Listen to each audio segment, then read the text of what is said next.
other statement is on the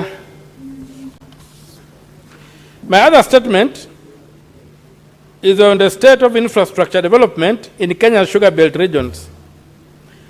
Mr. Speaker, sir, I rise pursuant to Standing Order 53, Clause 1, to seek a statement from the Standing Committee on Agriculture, Livestock and Fisheries on a matter of countrywide concern regarding the status of infrastructure in Kenya's sugar belt regions.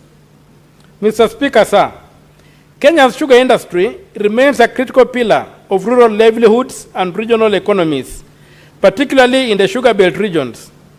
However, the sector continues to face persistent infrastructure challenges that undermine its productivity, competitiveness, and the welfare of farmers.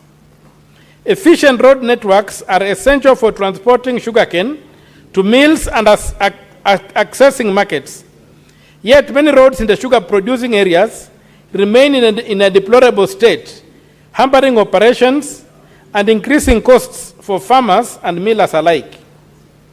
The Constitution of Kenya 2010, under Part 2 of the 4th Schedule, assigns county governments a responsibility for county roads, while national trunk roads remain under the purview of the national government.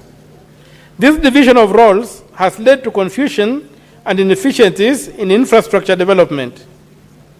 The enactment of the Sugar Act 2024 and the reintroduction of the Sugar Development Levy were intended to address these gaps by funding infrastructure, supporting millers, and improving farmer welfare. However, implementation has been marred by duplication of roles and poor coordination among county governments, the national government, and the Kenya Sugar Board. In the statement, the committee should address the following. 1. Measures to prevent duplication of roles between the national and the county governments in the repair and maintenance of sugar belt roads. 2. Clarification on overall coordination mandate for sugar belt infrastructure, whether it lies with county governments, the Kenya Sugar Board, or with the Ministry of Roads and Transport. 3. Timeline and framework for the joint national survey of sugar belt roads, including details on the first implementation plan. 4. Safeguards to ring-fence the Sugar Development Levy, ensuring transparency, accountability, and exclusive utilization for the benefit of farmers and millers. Statement by Andrew Mtato Koiti, MP, Senator from Busia. Third and final is a request for a statement on the inspection and enforcement of weighing scales and weight measures. Mr. Speaker, sir, I rise pursuant to Standing Order 53, Clause 1, to seek a statement from the Standing Committee on Trade, Industrialization and Tourism on a matter of county-wide concern regarding the inspection and enforcement of weighing scales and weight measures in businesses across the country. Mr. Speaker, sir, many traders continue to use unverified equipment in violation of the Weights and Measures Act, Cap 513 of the laws of Kenya, exposing consumers to unfair trade and economic exploitation while disadvantaging compliant traders. The Department of Weights and Measures, mandated to ensure accuracy and fairness in trade, faces challenges of inadequate funding, limited personnel, and weak enforcement. This has undermined market integrity and objectives of the bottom-up economic transformation agenda, Vision 2030, and African Continental Free Trade Area framework in this regard. In the statement, the committee should address the following. The measures being taken to ensure frequent inspection and verification of weighing scales and measuring instruments across business premises countrywide. The steps being undertaken to provide adequate financial and human resources to the Department of Weights and Measures to enhance supervision and enforcement. Plans by the State Department for Trade to conduct nationwide sensitization and public awareness campaigns to educate traders and consumers on the importance of using certified and verified weighing instruments. 4. The progress made towards developing and operationalizing a computerized verification and reporting system to enable consumers to confirm certification status and report malpractice. 5 and last, the measures in place to impose strict penalties on traders found using unverified, tampered, or faulty weighing instruments to protect consumers and uphold fair trade practices. Signed, Senator Omtato Koiti, MP, Senator from Busia. Thank you, Mr. Speaker, sir. Senator for Kiambu County, the Honorable Karungo. Thank you very much, Mr. Speaker, for the opportunity to request for the statement. Mr. Speaker, I rise pursuant to Standing Order 53-1 to seek a statement from the Standing Committee on National Security, Defense and Foreign Relations on a matter of nationwide concern regarding the growing humanitarian crisis affecting Kenyan citizens, particularly mothers and children who are currently stranded, undocumented, or detained in the Kingdom of Saudi Arabia. Mr. Speaker, sir, this statement is informed by first-hand encounters with the Kenyan mothers and children living undocumented and abandoned on the streets of Riyadh, Saudi Arabia, including a newborn baby born barely 2 weeks ago. Their plight highlights a serious failure in consular protection and a disconnect between the Kenyan embassy in Riyadh and affected citizens. Despite the ministry collecting 707 DNA samples, only 110 birth certificates have been processed, leaving hundreds of children stateless and unassisted for over 2 years now. Additionally, reports indicate that 200 to 300 Kenyans are currently detained in Saudi Arabia prisons, many for minor immigration offenses, with limited access to legal support or consular visits. Compared to countries like Philippines, whose workers enjoy stronger wage protections and proactive embassy support, Kenyan workers face lower pay, weaker safeguards, and minimal institutional advocacy, raising urgent questions about the adequacy of Kenya's diplomatic and labor protection frameworks abroad. In the statement, the committee should address the following. 1, the current number of Kenyan citizens detained in Saudi Arabia, including a breakdown of offenses, duration of custody, and the level of consular support extended to them. 2, the reason why hundreds of DNA samples collected from Kenyan mothers and children remain unprocessed, and provide a clear timeline for completing all pending birth certificate cases. Number 3, the measures taken by the Kenyan embassy in Riyadh to identify, profile, and support Kenyan mothers and children stranded on the streets, and clarify why private individuals have had to intervene in the absence of official assistance. Number 4, the emergency measures the ministry intends to deploy to provide immediate humanitarian relief and facilitate safe repatriation for stranded mothers and children. And number 5, the reasons the embassy has not established a safe, confidential, and risk-free reporting mechanisms for undocumented Kenyan citizens, given the legal risks they face under Saudi law when approaching authorities. And finally, number 6, whether the ministry has benchmarked the treatment and protection of Kenyan workers in Saudi Arabia against countries such as Philippines, Pakistan, and detail the steps being taken to secure comparable wage standards, contracts protection, and proactive embassy support for Kenyan workers. This is my statement. Senator of Kiambu, Karungo Adhangwa, and I've just arrived from Saudi Arabia. Thank you.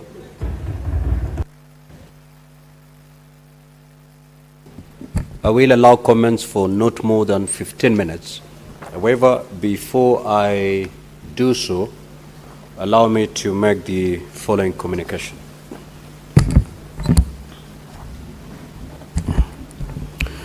Honorable Senators, Article 132(1)(b) mandates the President to address a special sitting of Parliament once every year. Article 132(1)(c) also requires the President once every year to do the following. 1. Report in an address to the nation on all measures taken and progress achieved in the realization of the national values referred to in Article 10. 2. Publish in the Gazette the details of the measures and progress under subparagraph 1. And 3. Submit a report to the National Assembly on the progress made in fulfilling the international obligations of the Republic. Further, Article 247 of the Constitution requires the National Security Council to report annually to Parliament on the state of security of Kenya. Ordinarily, this report is submitted to Parliament during the address by the President referred to under Article 132(1)(b) and tabled in the Houses of Parliament. Now, Honorable Senators, via the letter reference number EOP/CAB.26/4A, Volume 7(1), dated the 3rd of September 2025, the Chief of Staff and the Head of Public Service informed the Speakers of the Houses of Parliament of the intention of His Excellency the President to deliver his address to Parliament in accordance with Article 132(1)(b) and (c) of the Constitution. The Chief of Staff and Head of Public Service further requested the Speaker's concurrence to schedule the State of the Nation address on Thursday, 6th November 2025 or Thursday, the 20th of November 2025 at 2:30 p.m. Honorable Senators, subsequently, and following consultations, the Speakers of Houses of Parliament acceded to the request of His Excellency the President and scheduled the address for Thursday, the 20th of November 2025. A team has been appointed by the clerks to coordinate the event. Further details will be communicated through the office of the clerk. I therefore take this opportunity to inform you that His Excellency the President will deliver his State of the Nation address to Parliament during a joint sitting of the Houses of Parliament on Thursday, the 20th of November 2025 at 2:30 p.m. in the National Assembly chamber.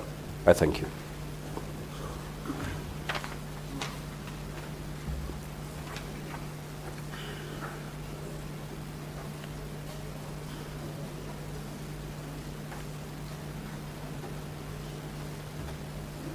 I have this other communication to make. I would like to acknowledge the presence in the Speaker's Gallery this afternoon of a visiting delegation of 3 officers from the Office of the Leader of Government Business of the Parliament of Uganda.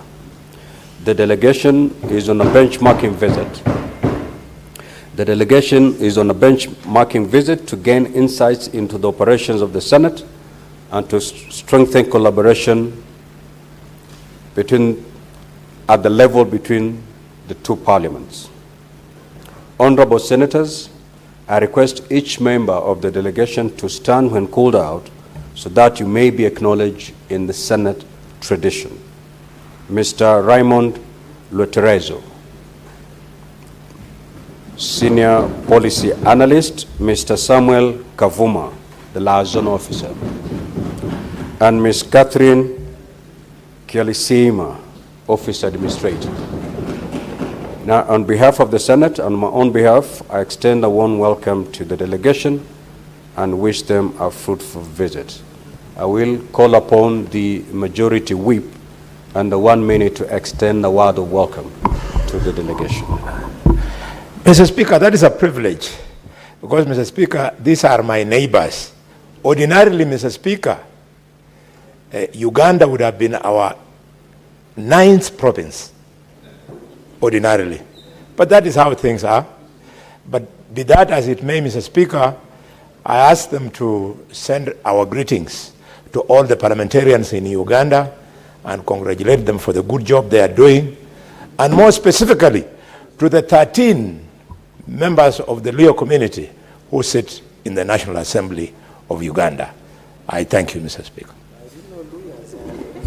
Now we'll move to comments on the statements that have been sought. Senator Osoti.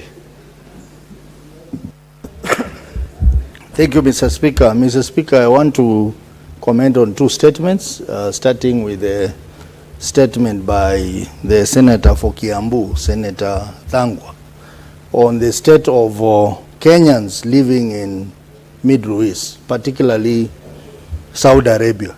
Mr. Speaker, as you are aware, we have had numerous statements on this matter in this House and even in the National Assembly for some time now. I remember when I served in the National Assembly, we had so many statements on the issue of Kenyans living and working in the Middle East. And now, Mr. Speaker, despite the CS having been to this House so many times and having given us assurance, there seems to be a continuation of this problem, Mr. Speaker. And Mr. Speaker, at this point in time when the government is seeking to get many people, many Kenyans employed abroad, I think this is a matter that has to be handled with finality, Mr. Speaker, because we cannot watch as our citizens are being maimed, tortured, killed, and even made to stay on the streets, Mr. Speaker. This should not continue.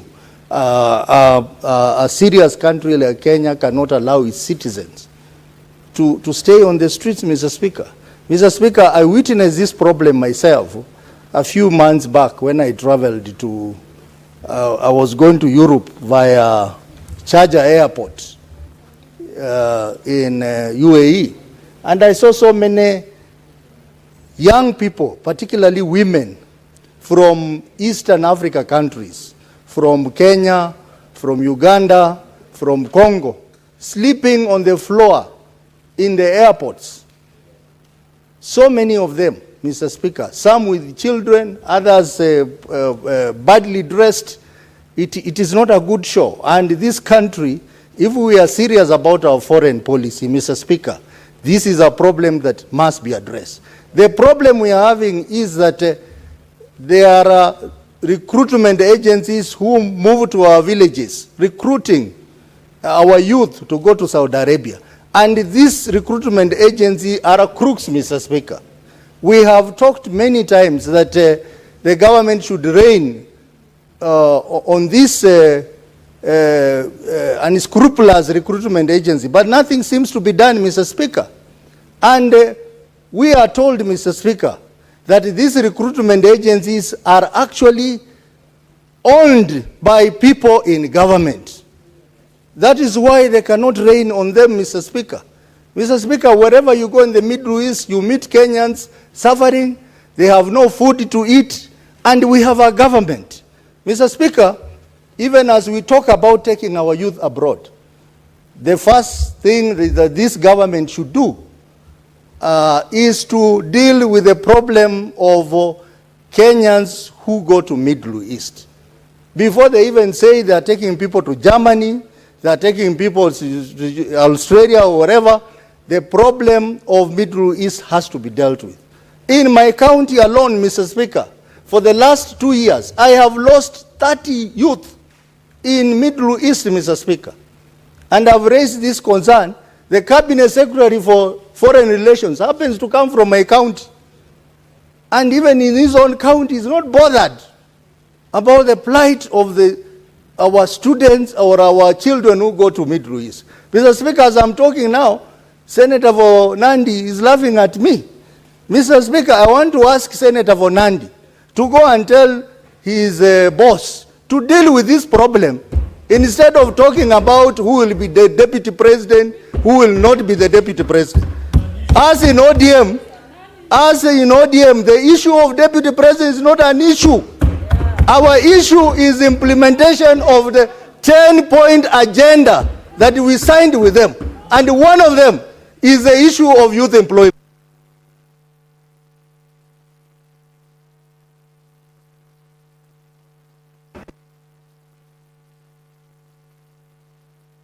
Order. Senator for Nairobi City County, order. You shall not speak due to public demand. Senator Karungo. Senator Karungo, thank you.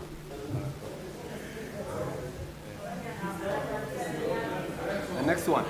Well, there's been a number of statements beyond Senator Karungo's statement. The mere fact that he sought for a statement does not mean he cannot contribute or comment on the other statements. Yeah. Unless, Senator, Mr. Speaker, you pressed your button by mistake. Two more than myself. All right, thank you. Ready. Thank you. Senator S.C. Okinyuri. Thank you, Mr. Speaker. I wish to comment on the statement by the Tharaka Nithi Senator on detaining women who are giving birth children in hospitals, Mr. Speaker. Mr. Speaker, the children who are being detained in hospitals are not any different from the children who are being detained in the Middle East, Mr. Speaker. Because the ones in the Middle East are with their mothers on the street and they can't go back home. The ones detained in hospitals here in Kenya are detained in hospital and cannot go back with their mothers back home, Mr. Speaker. This statement calls for a conversation, we as leaders, to rethink on how we are handling this matter, because it is serious as raised by the Senator for Tharaka Nithi, Mr. Speaker, because these are the future of this country. Detaining women who are in their most vulnerable state in hospital for such a time. There have been so many exposés which have been made by the media previous days, but nothing much has happened. You know, Mr. Speaker, when you look at this picture, sometimes detaining someone who is sharing beds, sometimes guards are manning the doors for the women not to go out, just because they are poor and not able to finance their health care, Mr. Speaker. This is a conversation we need to rethink seriously. And I thank Senator Mofaya for bringing this statement, because it gives a picture of what ordinary Kenyans out there go through, Mr. Speaker. I thank you. Senator Munyihaji Faki. Asante Mheshimiwa Spika kwa kunipa fursa hii kuchangia taarifa ya Senator Kiambu, Senator Karungo Athango. Mheshimiwa Spika, ni masikitiko kwamba watoto wanazaliwa katika nchi ya Saudi Arabia na wanashindwa kupata hati za kizazi na stakabadhi nyingine ambazo zitawezesha kusafiri kurudi nyumbani. Mheshimiwa Spika, kama inavyojulikana ni kwamba nchi ya Saudi Arabia ina sheria za dini, sheria za Kiislamu za dini ambazo ni marufuku kwa mwanamke kupata mtoto nje ya ndoa. Kwa hivyo wengi hawa watoto ambao wamepatikana kule ni wale ambao wamepatikana nje ya ndoa. Kwa hivyo inakuwa ni vigumu kutokana na sheria za nchi wao kuweza kuandikishwa na kupewa vibali vya usafiri rasmi. Kwa hiyo Mheshimiwa Spika, ni lazima kuwe na mfumo ambao wale ambao wanakwenda kufanya kazi nchi za nje wamepata mafunzo ya kuwawezesha kuendesha maisha yao katika sehemu zile. Kama hawa watu wangekuwa wamepewa mafunzo, Mheshimiwa Spika, haya mambo yasingeweza kutendeka. Lakini wengi wanachukuliwa kutoka sehemu za mashambani, hawajui haki zao, hawajui kule wanakokwenda fanya kazi. Kuna shida za lugha, kuelewana lugha kati ya mwajiri na mwajiriwa, na wengi wale mawakala ambao wanawapeleka sehemu zile huwa ni watu ambao hawana ofisi wala hawana mahali maalum ambapo wanaweza kupatikana iwapo kutakuwa na shida.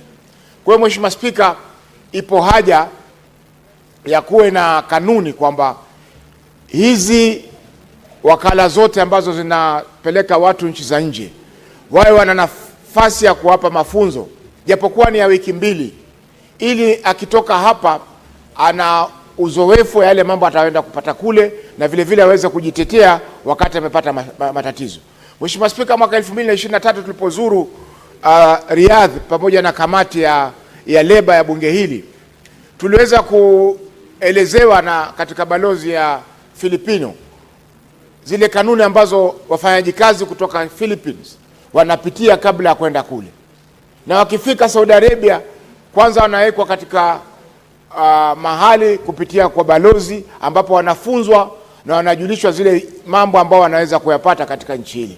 Kwa hiyo Mheshimiwa Spika, hapa kwetu sisi ni kama ambao twakamua ng'ombe, wakileta pesa ndio twafurahi, lakini wakipata shida kule nchi za ng'ambo hatuwasaidii wafanyakazi wa Kenya. Wengi wamekufa Mheshimiwa Spika, balozi zitashindwa kuweza kuwasaidia miili kurejeshwa majumbani. Kwa hiyo Mheshimiwa Spika, lazima kamati ya leba. Senator Abbas. Thank you, Honorable Speaker. Honorable Speaker, I also want to comment on two statements. One is by Mheshimiwa Dangwa. Honorable Speaker, as you are aware, this problem of Kenyans been having problems in Saudi is almost coming back every day, every other day. Honorable Speaker, we have a lot of briefcase bodies that represent or who claim themselves to be registering people and moving the people to Saudi, and at times they cannot be followed up. And many have been registered already, but still. Honorable Speaker, it's not only Kenyans that go their side to Saudi. There are many countries that go, and they go in a very large number, in different capacities as maids and people who help them, househelps, people, technicians, whatever. But of course, these people are well organized. Their recruiting agents are known, registered. But unfortunately, Kenyans have a problem. They undergo a lot of humiliation because even the source where they come from, nobody even knows where they go, nobody knows. They are left on their own. If a lady have a child, they must undergo DNA test. I think everybody has a freedom to have a child. And then one other thing is they confiscate their passports. And then the person, the Kenyans, cannot even get help from our embassies. They run around. The ladies have no passports. They have not been taken care of. And they go back to the streets. And once they go to the street, they become vagabonds and they are arrested. So I think it's a high time that we must deal. Kenyans must find a way where they can be represented well in wherever they go, like any other country, like Malaysia, Philippines. There's so many of them when you go to those places. But if they have associations and groups, and they've been taken care of very well. Unfortunately, Kenyans undergo a lot of stress, and it's a high time this government must take seriously. The recruiting agents must be dealt with, so at least no more Kenyans will be suffering there. Honorable Speaker, at the same time, I want to discuss on a matter of the senator from Matata, Senator for Busia. Honorable Speaker, this country, I think, has a lot of professional organizations. We have the Engineers Association, we have KMDC, and what happens is most of the times, these professionals actually are getting, harassing the professional Kenyans, the engineers. Sometimes they cannot even be registered. Some of them go to school outside Kenya, and they undergo vigorous examinations that is not even necessary for them to do. With those few remarks, I want to make. Senator Sifuna. Speaker, I really don't know where to start with the statement by the Senator for Kiambu. I have said on the floor of this House that my perception of the current government is that it does not care about its citizens. I have actually asked myself if I was to find myself stranded in the south of Lebanon and the war broke out. I doubt Musalia, even the fact that he's my brother from the region, would come for Sifuna. I know for a fact he will not come for me. So Kenyans should know that they are on their own. And I have multiple examples to give. Sosi has given you a few. There was just a recent incident where some Kenyans were abducted in Tanzania. And our government... Senator Tabitha Keroche, take your seat. And this government took their sweet time, Honorable Speaker, to to even just reach out to the counterparts in Tanzania to find out where these Kenyans were. And even after the horrific stories that we were told by Boniface Mwangi and his colleagues, we have never gotten even a protest note from the government of Kenya to the government of Tanzania about the mistreatment of the people of Kenya in those regions. So I feel terrible, Honorable Speaker, that Kenyans are on their own. But I want to encourage them that there is light at the end of a tunnel. Because as I have said, I believe in a government. We need to form a government that puts the individual well-being first. And this government is not that government. But there is light at the end of the tunnel. Honorable Speaker, on the unpaid medical bills, we were here last week with people telling us here how SHA is working. Where are these unpaid medical bills are coming from? Where are they coming from if SHA is working? These bills should have been paid by SHA. You are detaining mothers because of unpaid bills. Where are those unpaid bills coming from? Speaker, when I said here, the president repeated what I said here just this week, that if anybody goes to hospital and they are asked to pay money, they should call the police. Because according to him, medical care is free in this country. That is according to government. And I remember the speaker challenging me. In fact, Honorable Speaker, with great respect, I feel like the chair owes me an apology. Sifuna, abandon that line of argument. You don't even know what I'm going to You don't even know what I'm going to say, Honorable Speaker, because when Omtata read out the provision of the law that I was being harangued about. No, that was not a provision of the law. It was in the law. No. Honorable Sifuna, let's not go there. Speaker, I hope you're pausing my time for all these engagements that we're having with the chair. You're fully utilizing your time. Please do it well. Proceed, Honorable Sifuna. But what I'm saying is, Senator to what I am saying is, just like the sun, Honorable Speaker, the truth cannot be hidden. It cannot be hidden. If this thing is working, you will not see statements such as this making their way to the floor. You will not see them. And the president should now stop telling Kenyans to call the police. I want to tell Kenyans to start calling the president. Just like our numbers were circulated, we need to circulate his number. Because if you go to hospital and you are not able to pay those bills, call State House. Call the president himself to come and sort out that issue. 30 seconds, you conclude your thoughts. Finally, Honorable Speaker, on this issue of management of health facilities, I was shocked last week to learn that the Nairobi County government has transferred the accounts for health facilities here from KCB, a bank that everybody knows has a big reputation and a solid history, to some small bank called Sidian Bank, Honorable Speaker. If you look at the money that we made from hospitals, if you look at the Auditor General's report on receipt of revenue for Nairobi, in the last financial year, we collected 1.3 billion shillings. The total deposits for Sidian Bank last year is 50 billion Kenya shillings, Honorable Speaker. I'm telling you. And the entire...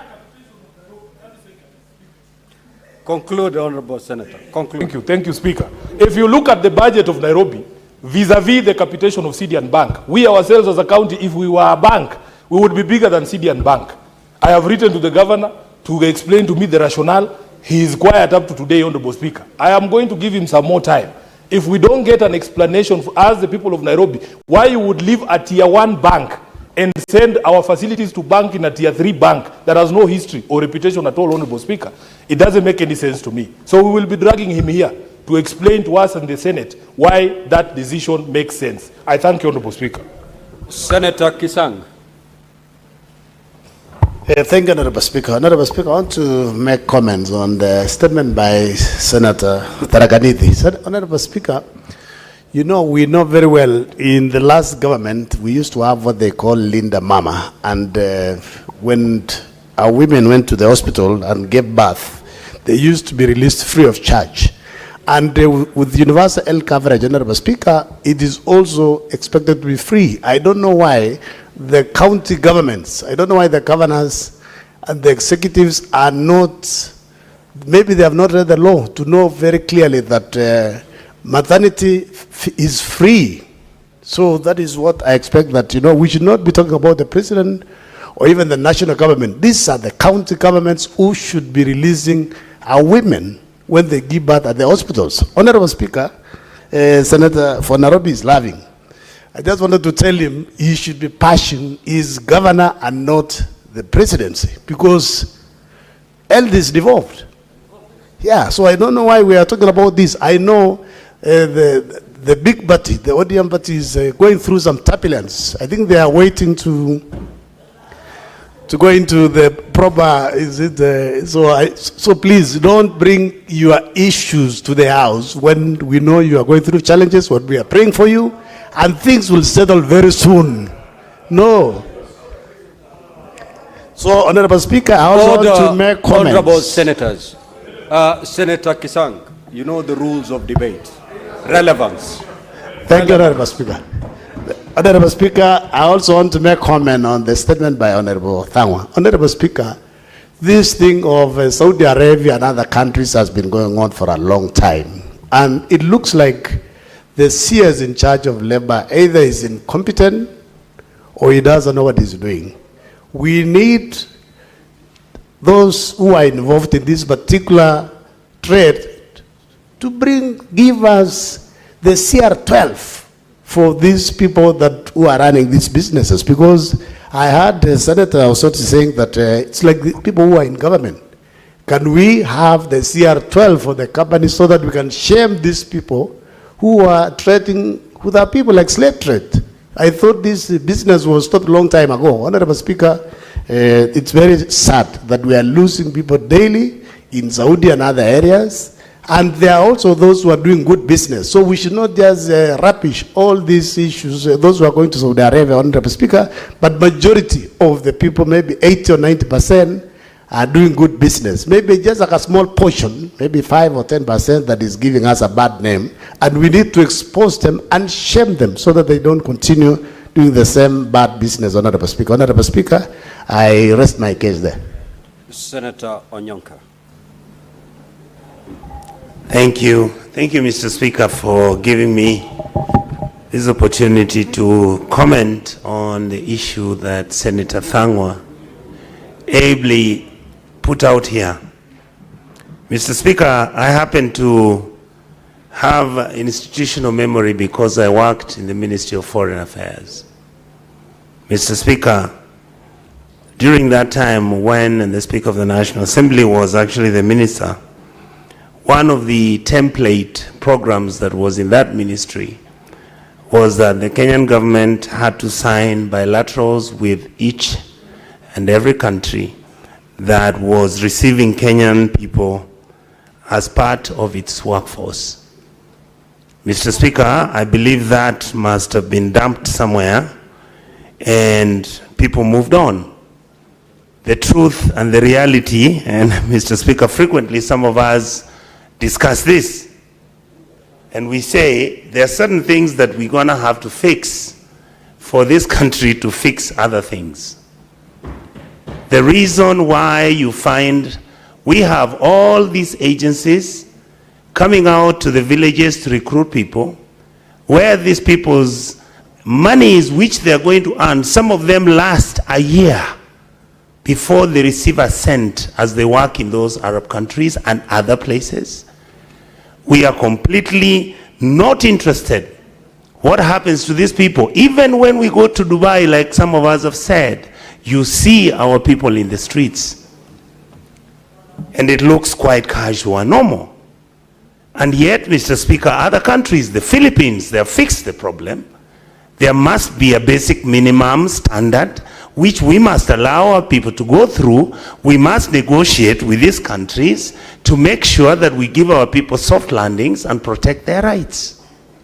But immediately we are supposed to sign a bilateral, Honorable Boni Halwale, money exchanges hands.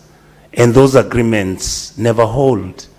And as a result, Mr. Speaker, then you find, like it has been said here by Mr. Osotsi, it is those who are in good positions in government who then end up owning these agencies. Even if you went to look for the CR12s to see who the owners are, you will most probably not know who they are. So, Mr. Speaker, the way this House has always discussed these things, can we make sure that this committee finally can sit and honestly engage broad-based in such a manner that we can reach a stage of solving this problem? It is in Lebanon, it is in Qatar, you have it in Saudi Arabia, some of it is happening even in the US. We don't need... Senator Bone. Thank you, Mr. Speaker. Mr. Speaker, seriously speaking, ministers of government should familiarize themselves with the Constitution. The Prime Cabinet Secretary, we sat with him here up to very late in the night when we were debating the bills that were coming under the new Constitution.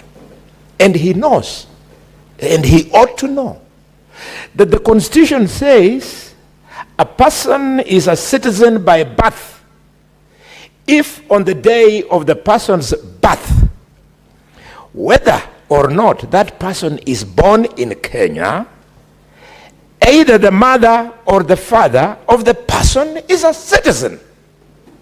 Those children on the streets, the Speaker, the mothers are Kenyans. End of story. So all that we should be seeing are aircrafts, bringing them home, and those children automatically being Kenyans by birth. Why are we leaving our children in the streets? Or is it that some of the ministers, God has denied them the gift to get children, so they hate children? How can you punish a child? Look at how that statement, the Senator Okinyori, has connected very well with the program of Linda Mama. Linda Mama, Mr. Speaker, was allowing the woman in Ikolomani to deliver at Shibwe District Hospital and walk away. We have replaced it with the new program, and when I said it here, that comparing Taifa Care to Linda Mama is fraud, I was almost thrown out of the house. This is the fraud that I was talking about. This is the unconstitutional process that we are calling universal health care. How? And we are in this place speaking good English, people who understand the Constitution. We should help the government. The government has ministers who don't have the capacity either to read or to understand what they are reading, Mr. Speaker. Finally, Mr. Speaker, it concerns me on this issue of these young children who are out of the country. They are no different from the two Kenyan political activists who were locked up in Uganda for a long time. It disturbs me that it took the intervention of the former president and not the current president. This House is supposed to remind the executive that, Mr. Speaker, that if you get bonga points by interfering me at home, go and do it in the What is your assembly. point of order? What is your point of order? Mr. Speaker, you know, we must be stickler of the rules. Standing Order 105, statement of fact. When the senator, who happens to be the chief whip of government, goes on record and says that former president intervened on release of Kenyans, can he provide that evidence before this House? Because we don't want ECS, say, in Chang'an drinking dens in Kolomani to get to the floor of the House. He should just take Chang'an and stay there. Don't bring those things here. So can he withdraw or substantiate? Order. Can he withdraw? Order. Can he substantiate? Order. Senator for Nairobi City County. The Senator for Nandi is on a point of order, and therefore you cannot raise a point of order on him. Now, Senator for Nandi, it may be within your right to raise on a point of order, but the language you're using should be parliamentary. Now, Senator Boni, a point of order has been raised by the Senator for Nandi. You have asserted that there's some Kenyans who are released from Uganda pursuant to the intervention by the former president as opposed to the current president. We need, the point of order is that factual? If yes, would you provide the evidence? If you cannot provide the evidence, you proceed to withdraw and apologize and proceed to conclude your thoughts. Thank you, Mr. Speaker. Mr. Speaker, I like your tone. You should further advise the Senator of Nandi that he is decades away from my experience in parliamentary palace. If he wasn't, he would be knowing that in this parliament, a ruling has been made that a member is not expected to substantiate the obvious. Mr. Speaker, sir, Mr. Speaker, sir, I was saying this with maximum respect. You wait until it is your relative or yourself who has been locked in Uganda. Senator Boni, a point of order has been brought to you after having stated that the former president intervened for the release of 2 Kenyans from Uganda. Is that factual? And if it is, would you produce the evidence? If you can't, withdraw, apologize, and conclude your thoughts. Mr. Speaker, this habit of giving the impression that this floor offers an opportunity for intimidation of a member during debate, it actually negates the freedom of speech in the House and the freedom of speech as enshrined in the Constitution of Kenya. Let me make my point. If the Senator of Nandi is uncomfortable with the factuality of what I'm saying, let him express his discomfort and not hide in a point of order. You think my pedigree is somebody who does not know the difference between Senator 105 and... Senator Boni, order. Order, Senator Boni. You'll be informed after you abide by my ruling. Proceed. I made a ruling on the point of order that had been raised.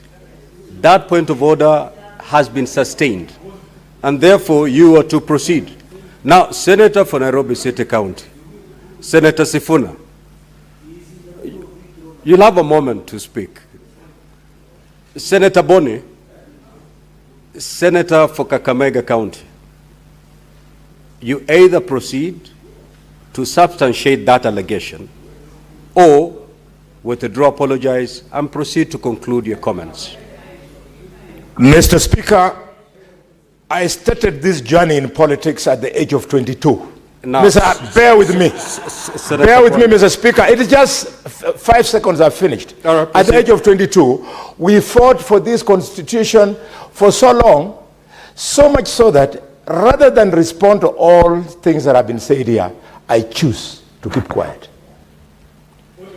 Senator Boni, if you cannot substantiate, the other option is not to keep quiet. Keeping silence is not an option under our standing orders. If you cannot substantiate, you proceed to withdraw and apologize. Proceed. Mr. Speaker, I see no evidence that I'm unable to substantiate. If such evidence is there, let it be adduced. I am very serious. We are not going to breach provisions of the Constitution just because of a smaller provision that could be found in a standing order. And if the Senator of Nairobi could inform me, please. Senator Boni, we will deal with the point of order raised before I allow the Senator for Nairobi City to inform you. Kindly, you either substantiate now. If you're unable to do so now, you can request for more time. If you're unable to do those two, then kindly proceed to withdraw and apologize and conclude your thoughts. Either way, you need to substantiate. Thank you very much for the indulgence. But I can assure you, I have said, I have chosen to keep quiet for the reason that Kenyans died to have freedom of expression and speech. Please understand these things. We were there before you were not there. Now, honorable senators, you are choosing to stay silent, Honorable Kalwale. Therefore, it means that you failed to substantiate, and the natural consequence will flow. I will therefore rule you out of order and ask you to leave the chamber. For the remainder of today's sitting, I've made a ruling, Honorable Boni, I have given you more than 15 minutes to do what this. No, I've already done the ruling. You walk out of the chamber. Mr. Speaker, I exactly walk out because I cannot allow this parliament to come up with freedom of speech in this house and freedom of expression in general.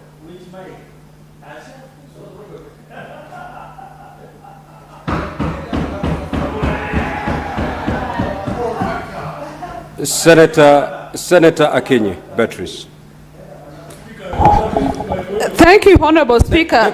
Senator Sifuna, it is Senator Beatrice on the floor. Order. Senator Sifuna, the senator you are to inform is no longer in the House. Yeah, Order. No, you don't need my permission to follow him. You don't need permission to follow him. If you elect to follow him, that is not pursuant to the Speaker's directive. Proceed, Senator Beatrice. Thank you, Honorable Speaker. The senior senators leaving should also know that at times silence is power. But Honorable Speaker, I rise to support the statement by Senator Omtata, but I will begin by informing the Senator of Elgeyo Marakwet that we are unapologetic as a party in dealing with our turbulence. And we will mourn the late former party leader in a way in which befits him, for how long we'll want to, and in whichever ways we will. But finally, we'll come out of it in the very strongest term possible. And secondly, inform Senator Cheregei that ODM as a party will form the next government or will be in government. And if you watch the founders' dinner, take note that one of the people you saw at the high table will be the president on an ODM ticket in 2027. So Senator Cheregei, Senator Cheregei, take your jokes to Senator Beatrice, I have not seen any statement in that regard. You took to the floor to contribute and make comments on the statements that have been sought. Kindly pick any of those statements and make your comments. Thank you. And on that note, Honorable Speaker, yes, thank me and thank me later, even after 2027. Honorable Speaker, I would like to support the statement by Senator Omtata of Busia County. This is a statement that talks on a matter of county-wide concern regarding the state of infrastructure in Kenya's sugar belt regions. Honorable Speaker, the state of roads, particularly in the Kenya sugar belt regions, and particularly in my sub-county, in my constituency, in Ndewa, which is also part of the sugar belt region, is wanting. Honorable Speaker, as this committee looks at this statement, the sukari industry, that is an industry in my constituency, should go ahead to tell us who they pay cess to and how much is paid. Because this is related to the infrastructural development in Ndewa. Honorable Speaker, Ndewa is as black cotton soil. Our roads are so bad. The only road our people are able to use is the one tarmac road that moves from Rodi Kopany to Sori. It's a road that just passes the constituency. Otherwise, beyond that main road, our people of Ndewa are not able to access or use any road in an adequate way. And Honorable Speaker, it is related, closely related to sukari industries, because the trucks that they use are so heavy for our roads. And we feel as a constituency, as members of that sub-county, that they must contribute into the infrastructural development of the roads that we have in Ndewa. Honorable Speaker, I will also want to support the statement by Senator Mofaya against the detention of mothers, Honorable Speaker.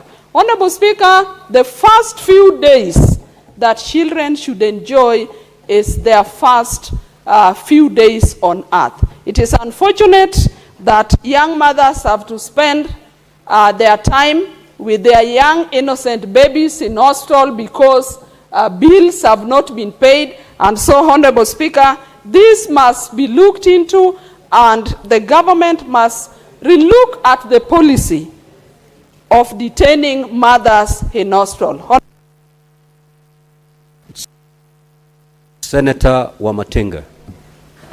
Thank you very much, Mr. Speaker. So I also like to add my voice to the statement that was presented here by the senator from Tharaka Nithi and the senator from Kiambu. We did, Mr. Speaker. Universal health care was meant to address such issues that will ensure that when a family is bereaved and they have lost a patient, they are not made to suffer. Mr. Speaker, look at the contributions that we make, we as members of parliament. Look at the contributions that we make from our pay slips, Mr. Speaker. We have every reason to get worried when the system is not working. Having said that, Mr. Speaker, it should not also be lost to us, Mr. Speaker, that what has bedeviled the universal health care, the malpractices that we see, Mr. Speaker, are mostly pushed by private players, that be it private hospitals, doctors, and, Mr. Speaker, those who want to live where they've not sown. Mr. Speaker, it is indeed very important that we say it the way it is. It is important that we condemn what should be condemned, but at the same time, Mr. Speaker, we also as people who've been bestowed with the responsibility of leadership in this country, it is a responsibility that we have, it is a responsibility that we must address to ensure that corruption that is institutionalized in some of these health delivery services, Mr. Speaker, that we must address it right from the grassroots level, Mr. Speaker. Indeed, we have hospitals, Mr. Speaker, who have employed more accountants than doctors because the main business they do, Mr. Speaker, is to bill the share system to be paid for operations they never perform. Mr. Speaker, I am aware of one institution that has more accountants that cannot even perform a simple operation, but in their billing system, Mr. Speaker, you'll see amputation of legs, amputation of hands, and even heart transplant, and we know that none has ever been done in Kenya, not successful, Mr. Speaker. This is an issue that we should address, and we should address it from the moral perspective. We lack the goodwill, we lack the patriotism and the nationalism to see SHA work because we want to use it as a political tool. Mr. Speaker, the issue that has been raised by Senator from Kiambu is very, very important, Mr. Speaker. We know that countries are training their personnel for migration and for export purposes, Mr. Speaker.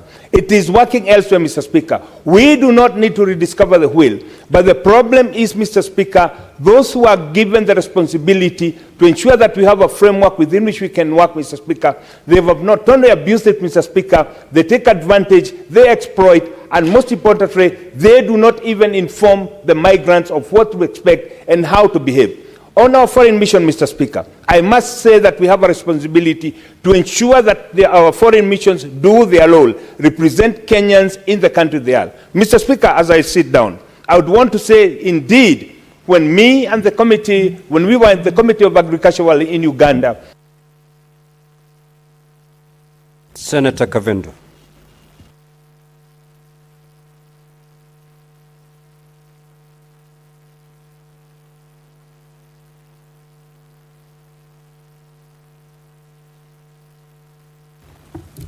Thank you, Mr. Speaker, for giving me this opportunity to contribute to two statements. The first one from Senator Tharaka Nithi, Senator Mofaya. Mr. Speaker, it's really sad for the mothers who have just delivered to be detained in hospitals simply because they cannot afford to pay for the fee that is required by the hospitals. And Mr. Speaker, it's very sad that they are retained together with their children who are very innocent, and yet our Constitution, chapter 43(1)(a) says, every person has a right to the highest attained standards of health, which includes the right of health care services, including reproductive with health care. Mr. Speaker, these children are very innocent.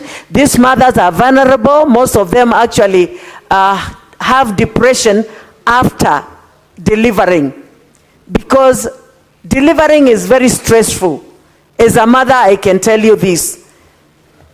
For a mother to go into labor until the time she delivers, and then she's retained in that hospital together with her baby, I would say this government should go back to Linda Mama insurance, so that the mothers, when they deliver, they can be discharged for free to go back home with their children. And it is not right to detain these children. It's just like putting these children into prison, because in those hospitals, they are like in prison. They are there, they cannot leave, they even don't know what is happening, and everyone has a right. Mr. Speaker, the Committee for Health should do something about this. To the statement by Karungu, the Senator of Kiambu. We have talked so much about our girls who go out there to work, especially in Saudi Arabia. Mr. Speaker, we should be talking now of how the government should bring these children back home, because by birth, their mothers are Kenyans. So by birth, these children, through the mothers, are citizens of this country. And the ambassadors in Saudi Arabia should give them temporary permits to be brought back home. And they should not hold them back there. This is very stressful even for the mothers and even for these children. The committee. Senator for Nandi County.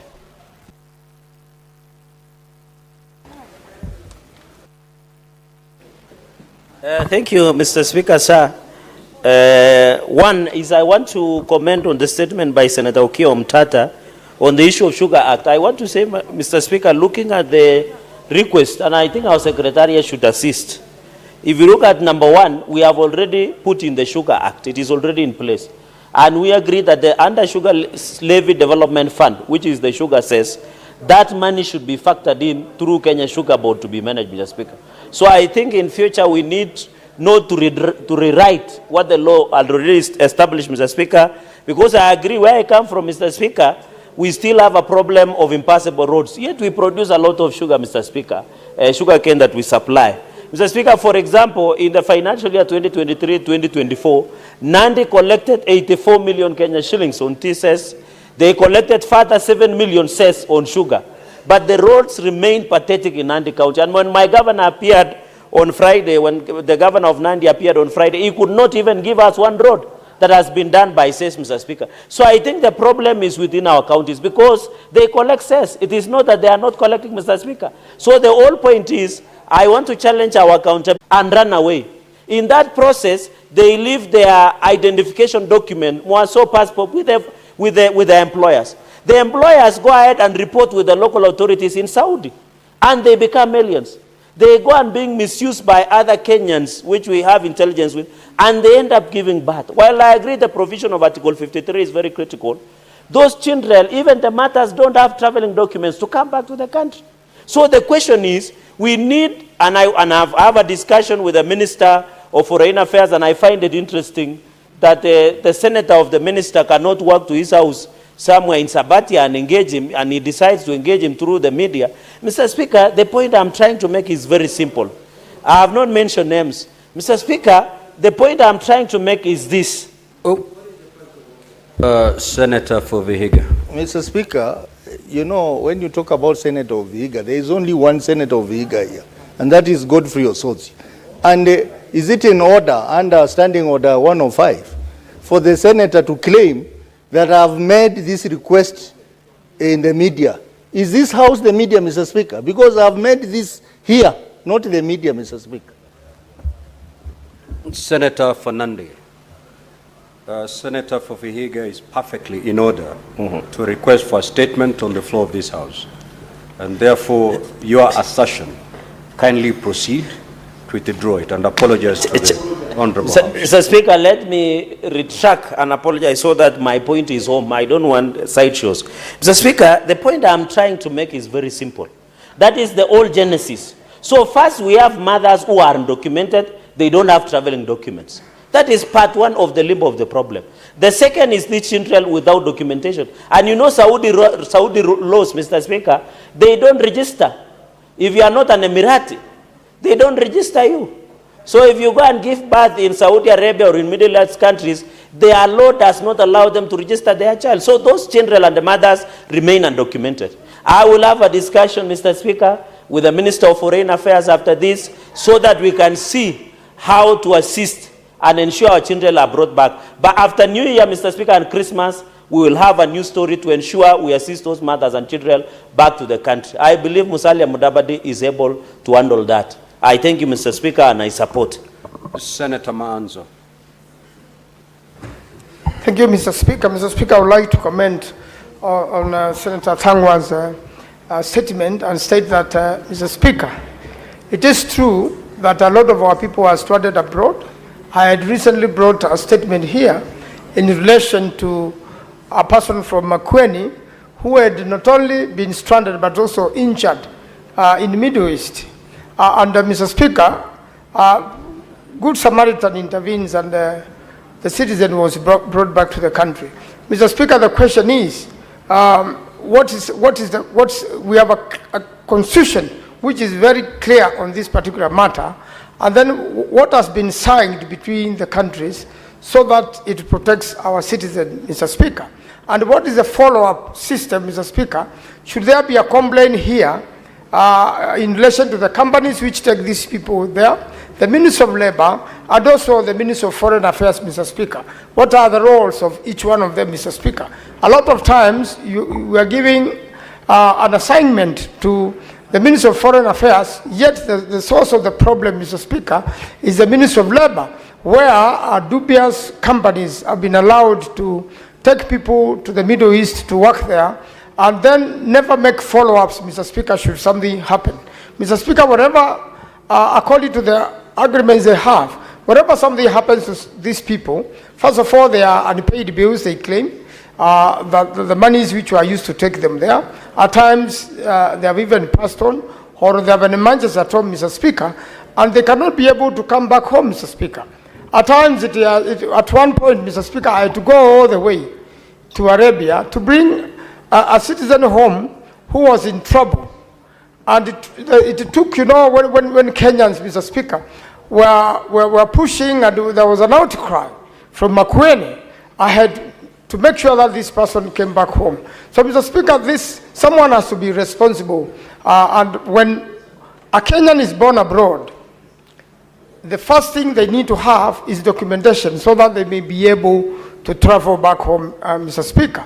And that can only be processed, you know, if the mother has reported the matter. And it must be made easier, Mr. Speaker, for such documentation to happen. For as much as that documentation delays, Mr. Speaker, that person cannot be in a plane to come to this country. And I think those are the details which should be checked. And the Senator for Kiambu was rightly so, Mr. Speaker. In the matter of children and mothers stranded in hospitals because the bills have not been paid, Mr. Speaker, it should be made very easy. And with whatever system we have right now in place, no child or mother should be detained in hospital. Senator Karen.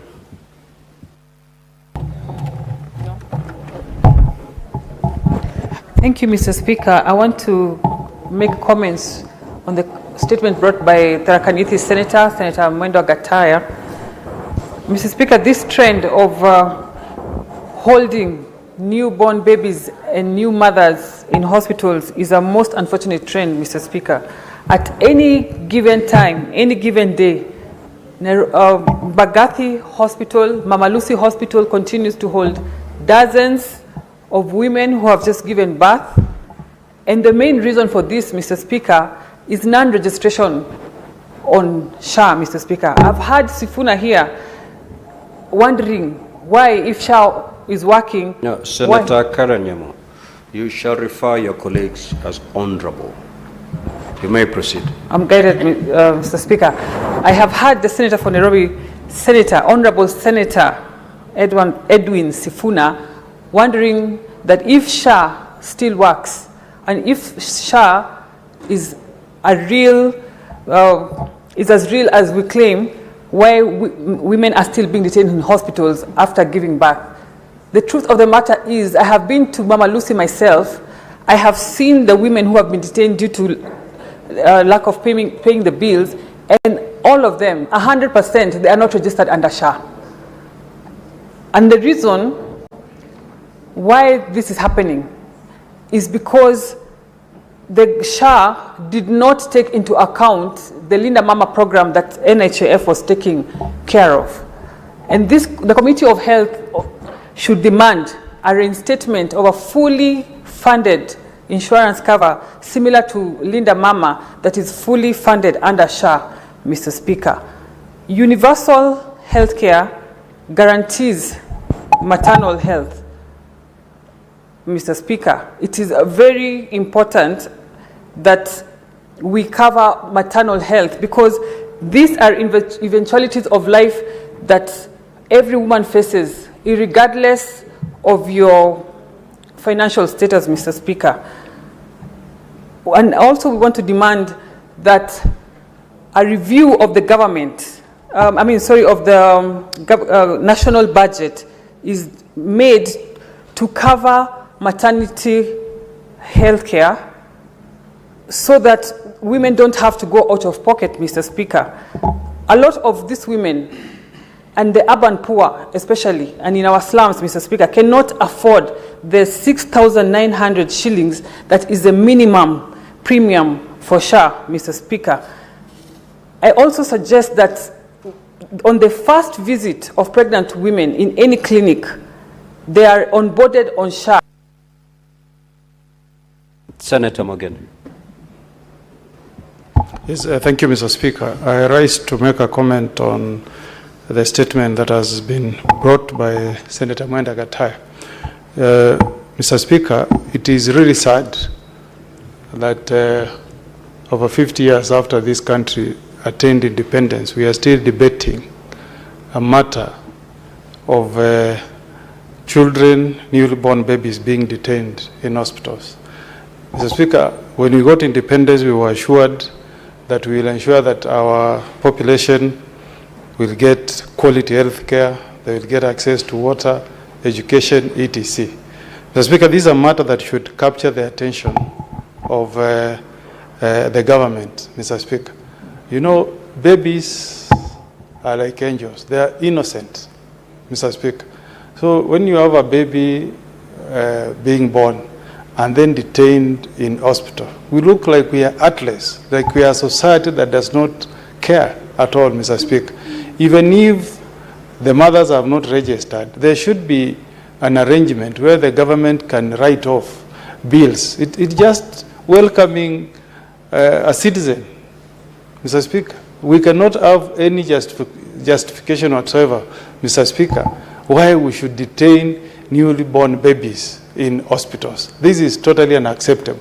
And Mr. Speaker, sir, if we are serious that we want to move from being a third world country to a first world country, these are the yardsticks that will be used to measure whether we are really migrating, moving towards being a first world country. How can you be a first world country, Mr. Speaker, when newly born babies are being detained in hospitals simply because their mothers cannot meet the medical expenses and the government cannot step in to pay for their medical bills?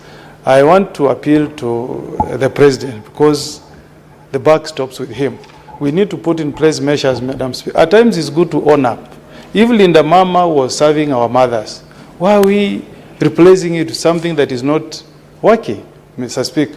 Let's own up in the best interest of our newly born babies. We reinstate Linda Mama, Mr. Speaker, so that our mothers can be welcomed to a country called Kenya without any pain or suffering. I support, Madam, Mr. Speaker.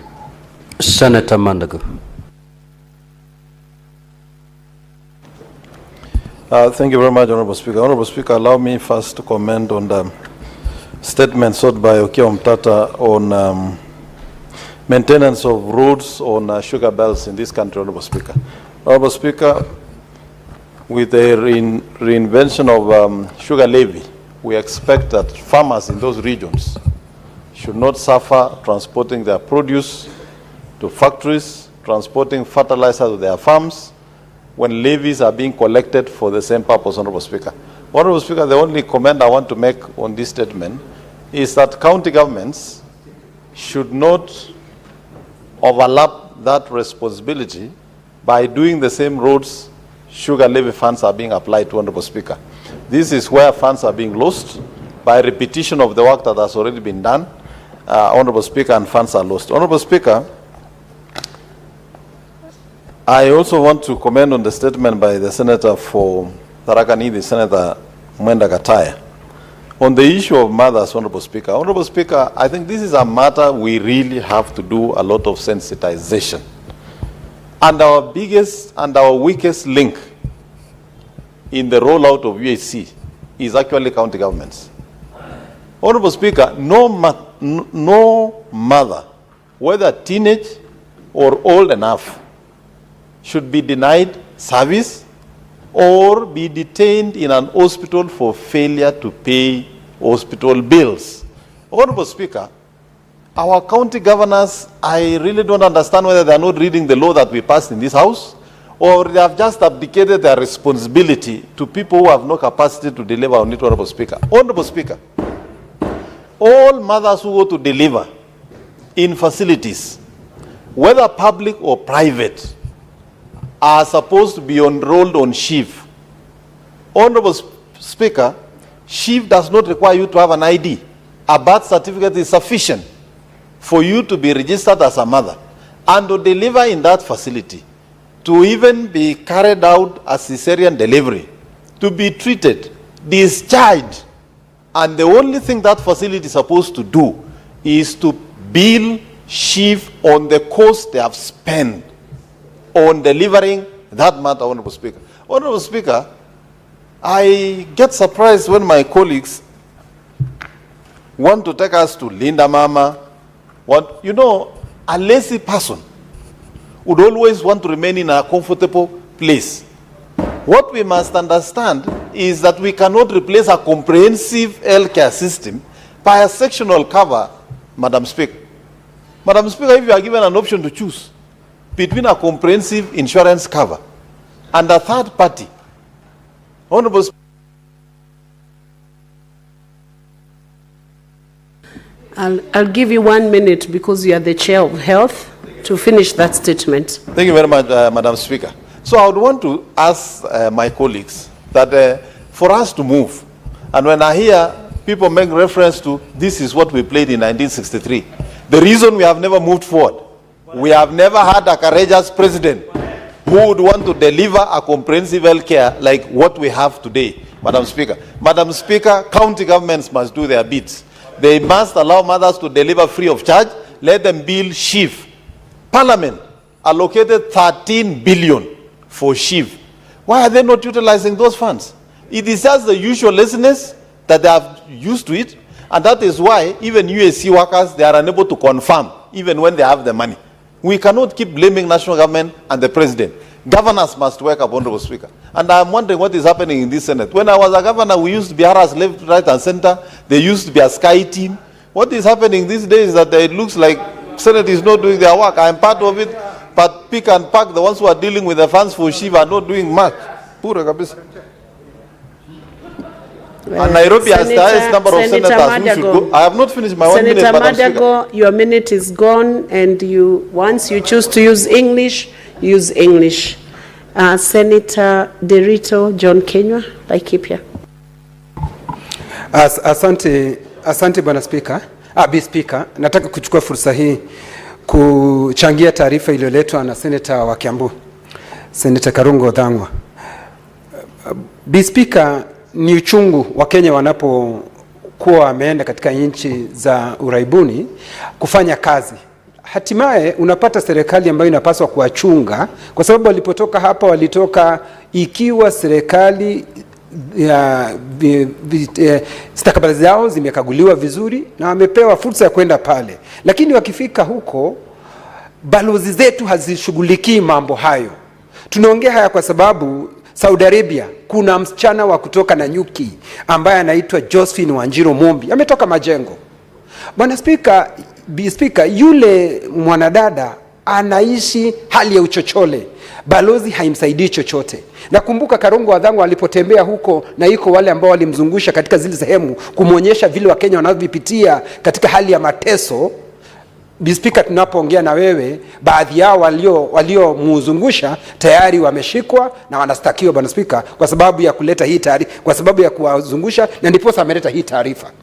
Kwa hivyo ningelipenda Speaker umwambie Senator wa Nandi, kwa sababu nimemsikiza akisema ya kwamba ataongea na waziri moja kwa moja, waziri wa mambo ya nje. Ataongeaje na waziri wa mambo ya nje ilhali ripoti hii imeletwa hapa kwa sababu ya kamati ifuatilie? Mimi najua hata si mwanakamati wa kamati ile, lakini huku kujigamba na kujipendekeza, Bwana Speaker, hakuna haja, Bwana Speaker. Speaker, nikiendelea, Speaker, ningependa kusema ya kwamba Senator Cherargei, what's your point of order? Senator, can you resume your seat? Mheshimiwa Speaker, anasimama kwa order ya kanuni ya kudumu 105 na Mheshimiwa Speaker, na sehemu ya katiba ya uongozi na haki ama leadership and integrity. Nataka nimuulize Mheshimiwa Senator Kinyua aombe msamaha na aondoe katika taarifa ya bunge la Seneti kusema kuwa sina uwezo wa kuongea na Mheshimiwa Musalia ambaye ni waziri wa masuala ya nchi za kigeni kuhusiana na swala hili. Ili yale mimi ni kiongozi ambaye nimechaguliwa na watu wa Nandi, na pia wengi wao pia wanafanya kazi huko ugaibuni. Mheshimiwa Speaker, itakuwa ni bora kweli aseme hivyo? Na mimi ni Mheshimiwa Speaker, mimi ambaye naheshimika kama kiongozi wa kitaifa, pia aombe msamaha na andoe katika taarifa ya bunge la Seneti. Mheshimiwa Speaker. Senator Kinyua, can you now respond to that point of order by demonstrating how Senator Cherargei cannot speak to the Senator for Foreign Affairs? Speaker, nimesema vizuri sana ya kwamba Senator Cherargei alisema ya kwamba atalizungumzia hilo swala. Yule aliandika hiyo ripoti hakumletea ripoti kwake. Imeandikiwa vizuri kulingana na ripoti yenyewe, imeandikiwa kamati, na yeye si mwana kamati, Bwana Speaker. Speaker, kama ingelikuwa ni hivyo, hata kiongozi wa wengi tungekuwa tukiletea kiongozi wa wengi hizi taarifa, kwa sababu najua anaweza kuongea moja kwa moja na waziri, anaweza kuongea moja kwa moja na rais. Bwana Speaker, sisemi hawezi kuongea, lakini vile alivyo jigamba na kujivuna, hilo swala ataliongea na alimalize. Hilo naona ni kejeli kwetu. Speaker, sijamaliza. Senator Kinyua, can you proceed and finish your 1 minute? What's your Senator Eddie, resume your seat. Madam Speaker, just under 105, I just wanted clarity. There are people that the Senator for Laikipia has indicated that in association to bring this particular statement to the House, have been arrested. I want to know who are these people, what are their names, and what is the accusation for their arrest. And because you cannot prosecute this matter when some people are going to suffer being arrested for bringing such an important issue here. Who are these people, what are their names, and what is the accusation? And how can this House, or rather the committee that has been tasked with this issue, be able to help? Senator Kinyua, that's an important substantiation you need to make. Otherwise, if you cannot substantiate to give the details of the persons who are going to be arrested, you will withdraw and apologize that statement. Speaker, nitaleta majina yao na vile vile ni ya kina nani wa Juma Alhamisi, Speaker, ukinikubalia. Kwa sababu hata mimi inanisumbua zaidi, kwa sababu yule mwanadada aliye na shida katika Saudi Arabia ametoka Laikipia Majengo, Speaker. Now, Senator Kinyua, you will bring those names by tomorrow, the next session. Thank you, I'll do that. Proceed and finish. Speaker, kuna hii taarifa ambayo imeletwa na Senator wa Tharaka Nithi. Speaker, ni kinaya kwa sababu tunaambiwa kila wakati ya kwamba SHA inafanya kazi. Itakuwaje tena hawa watoto wamefungiwa katika hospitali zetu? Speaker, hili ni jambo la kuvunja moyo sana, kwa sababu ikumbuke vizuri ya kwamba Linda Mama ilichunga hawa watoto. Hakuna mzazi yeyote alitisha pesa alipotoka katika hospitali zetu. Speaker, kile kinanisumbua zaidi ni ya kwamba unapata ya kwamba badala ya Linda Mama tumeleta Linda Ng'ombe, kwa sababu nakumbuka juzi Laikipia tulikuwa tukidunga ng'ombe ilhali wa mama hatuwashughulikii. Kwa hivyo bwana Speaker, hili ni kinaya. Ukiangalia hospitali nyingi, nimekuwa nikisikiza maaskofu wakiongea. Maaskofu wa Katoliki nikimsikiza Muheri Anyoro waliongea vile SHA inavyosumbua wagonjwa, si hawa tu wa mama wajawazito ambao wanajifungua, lakini wagonjwa wengi, kwa sababu SHA hailipi hizi hospitali zetu. Ukienda hospitali kama ya Consolata, hospitali ya Kijabi, hospitali ya Chogoni. Time up, Senator Kenywa. And indeed your submissions were going off the point because we were on Linda Mama. I don't know how you've brought in Linda Ng'ombe. There is no connection between the two. Senator, I have given you direction on that issue. That's a very important issue on Linda Mama. Proceed, Senator Dhangwa, Paul Karungo, Kiambu County. Thank you very much. I never contributed, and thank you for trying to become a prefect. Madam Speaker, I wish to support a statement by Senator Mofire. And Senator Mofire's request for a statement just falls short of saying SHA is not working. Because, Madam Speaker, when we detain children in hospitals, that shows both the county government of this accused county and the national government are not working, Madam Speaker. And this brings the issue. No one is safe, Madam Speaker. The unborn are not safe.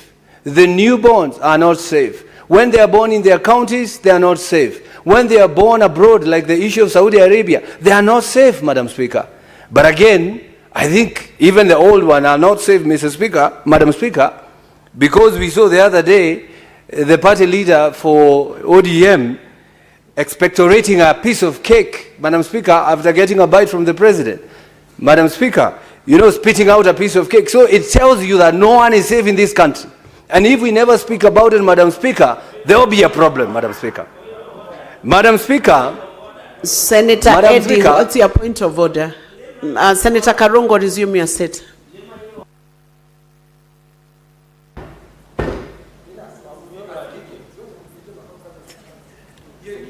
Madam Speaker.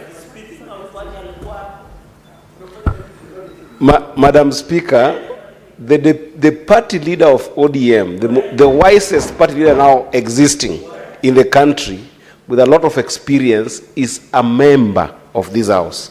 It's a senator that represents the Siaya County, Madam Speaker.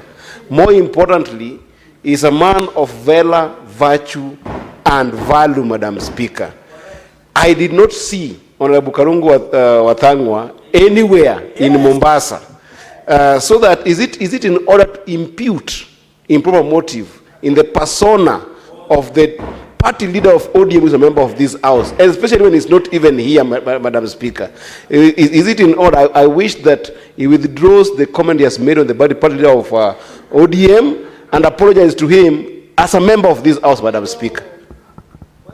Senator Karungo Dhangwa, you know the rules by the standing order. Can you withdraw that statement? Madam Speaker, as it has been said before, you cannot substantiate or withdraw the obvious. The event, despite the fact that, Madam Speaker, if I may speak, if I can be given an opportunity. Senator Karungo Dhangwa, Senator Karungo Dhangwa, I have given you direction because you know the rules. You cannot discuss a member of the House in their absence without a substantive motion. Can you withdraw and apologize? Madam Speaker, I am not talking about a member. I'm talking about the party leader of ODM. And Madam Speaker, it is in camera, it is on video. Senator Karungo Dhangwa, order, Senator Karungo Dhangwa. I have given you direction on that issue, specific.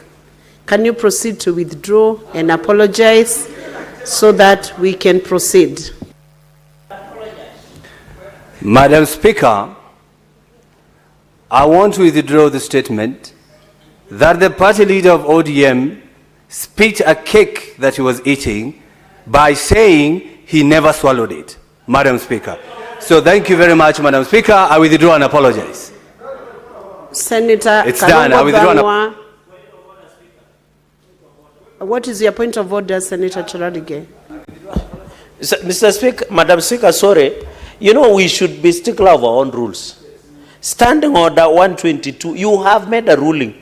You have even been gracious, Madam Speaker.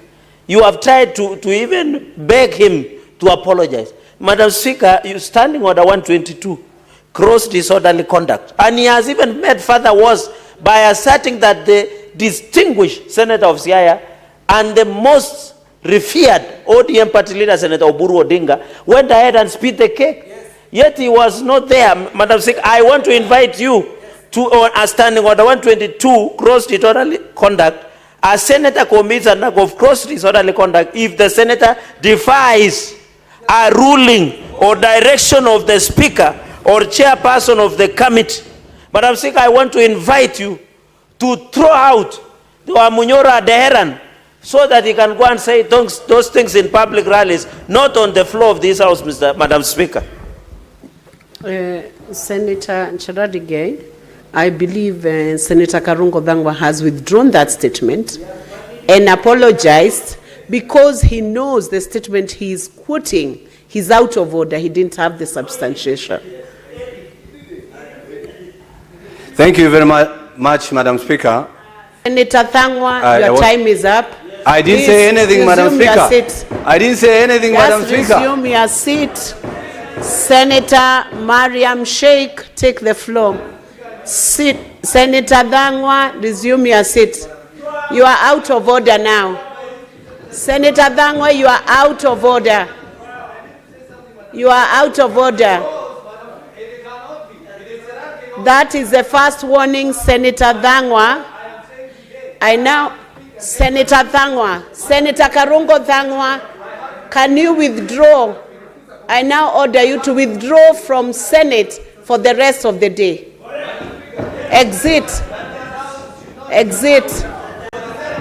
Sergeant at arms, let him exit from the precincts of Parliament for the rest of the day. Senator Mariam. Thank you, Madam Speaker, for giving me this opportunity. Madam Speaker, thank you for giving me this opportunity.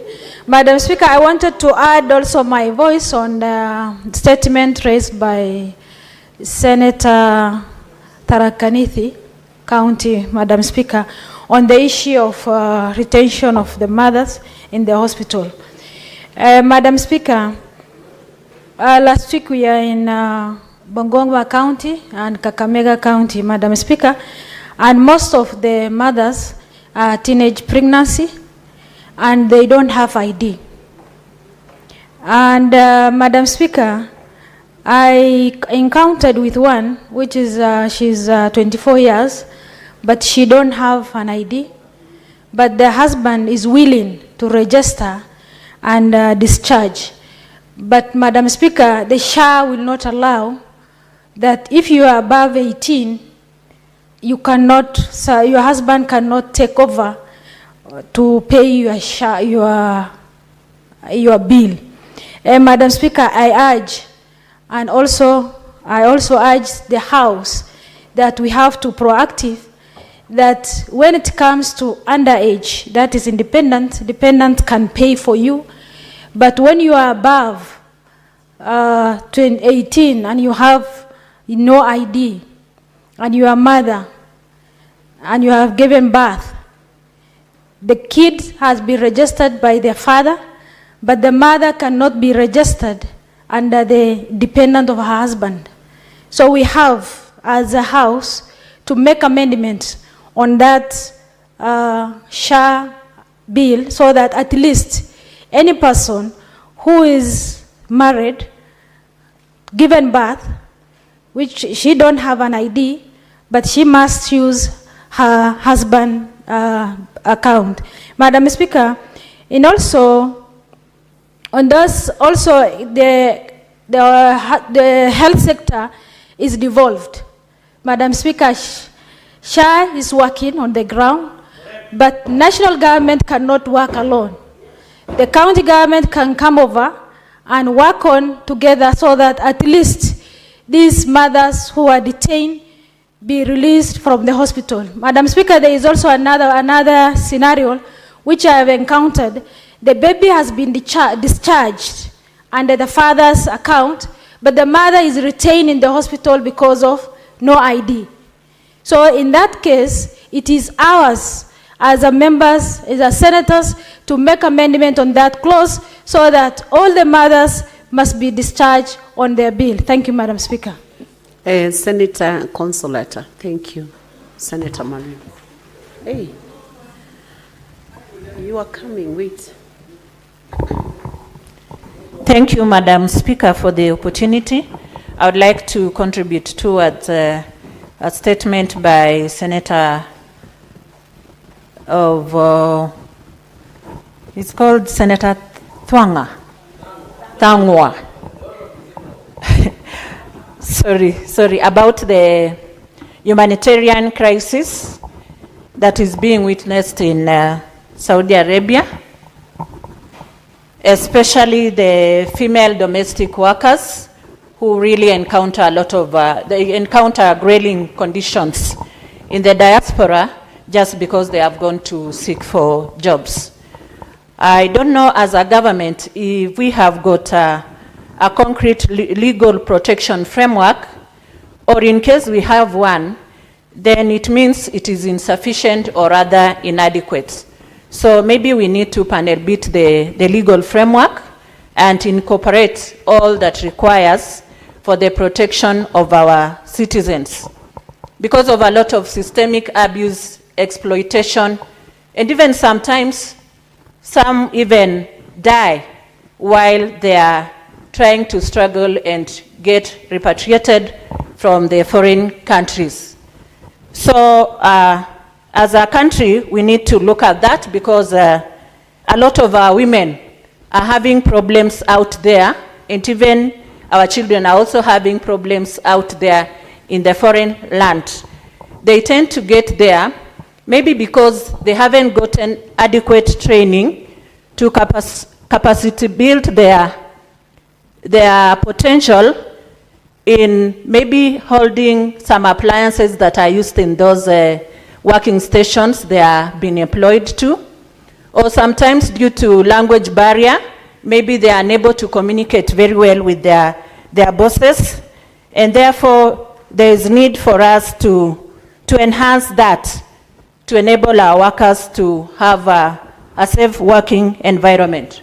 And sometimes their passports are even confiscated and their phones, so they are unable to communicate back at home, and seemingly when they try other means of communicating back at home, they are really punished or victimized by their employers.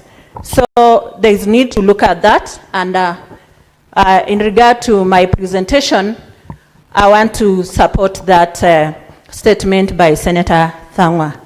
Secondly, I would also like to... your time is up, Senator Consolata. Resume your seat. Senator Madam Hamida. Speaker. Senator Consolata, resume your seat. We have very few minutes to close this session.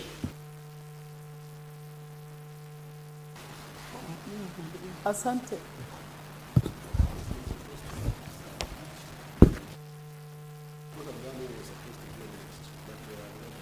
Asante Bi Speaker, na mimi pia nataka kuchangia hiyo statement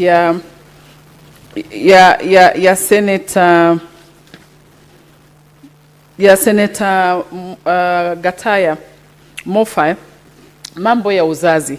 Kusema kweli inahuzunisha sana kuona wamama wanafungiwa na watoto wao wakiwa wamejifungua, na unakuta kila mara wako kwa hali mbaya. na kwa hiyo hali unakuta watoto tena wanarudi wanakuwa wagonjwa, wanapata infection mbalimbali. Kusema kweli, kisheria ya kibinadamu hakuna mama anafaa kuzuiwa na kufungiwa akiwa amezaa, kwa sababu kuzaa ni dharura. Lakini pia na washtumu hao mababa, kusema kweli, hii ni nafasi yao ya wao kuwa wamejua mama amebeba ujauzito miezi 9. Kwa hivyo ya yeye kuweza kujitayarisha vilivyo na pesa. Miezi tisa ni muda mrefu, Speaker, kwa mtu kuweza kujitayarisha, kwa yeye kuwa najua kuwa mtoto anakuja na lazima fedha ziwe zinalipwa. Kusema kweli pia ni ukatili na unyanyasaji na kwa haki ya mtoto, kuonekana kuwa mtoto amewekwa katika hali hiyo, na hali mtoto anafaa kuwa katika hali ya mazingira inayofaa.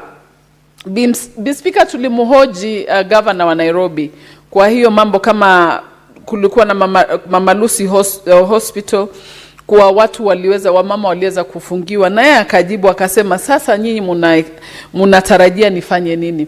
Ya kuwa nikiwakubalia hao wamama ni kuwa kila mtu atakuja kuzaa bure hospitali. Kwa hivyo na mimi naomba nisaidiwe, na SHA ni bure. Kwa hivyo haelewi kwa nini wamama wasiweze kuandikishwa kupata hiyo SHA na iweze kuwasaidia. Kwa hivyo hii naomba serikali iwe na sera za maadili ya huduma ya uzazi iwe bure, Speaker. Kama hile Linda Mama, na Linda Mama kusema kweli ilikuwa nasaidia. Ya mwisho ni statement ya Senator Thangwa. Speaker, niliwahoji, tulikuwa na Senator Thangwa Saudi Arabia, na niliweza kuhoji Consular General Mkenya kuuliza kwa nini hawa watu hawajaweza kupewa nafasi ya kurudi nyumbani na hali wamezalia watoto huko. Lakini walinionyesha katika pale nilikuwa Jeddah, Consular General alinionyesha orodha ya namba ya mama karibu 9. Hiyo siku walikuwa wameregeshwa nyumbani na wamerudishwa nyumbani na watoto wao. Lakini nilifuatilia sana na nimezungumza pia na balozi wa Kenya, Balozi Ramadhan, kuhusu hayo mambo, na wakaniambia nafuatilia, lakini consulate ya Jeddah. Time up, Senator Amida. Senator Eddie Okech.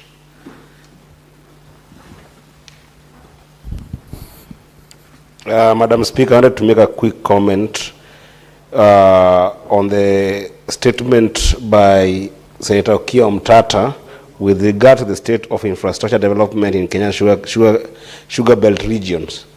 Madam Speaker, it is, it is in my habit that always I live by the Swahili saying that goes mgala muwe aki mpe, aki yake mpe, which basically means, when somebody does good, say they have done good, even if you don't like them. I think that the Sugar Belt region, Madam Speaker, has experienced a tremendous growth in terms of productivity as a result of the government. For instance, Madam Speaker, by 2022, we used to have a production of 490,000 metric tons. Right now, we are just about to hit about 1 million metric tons in the region.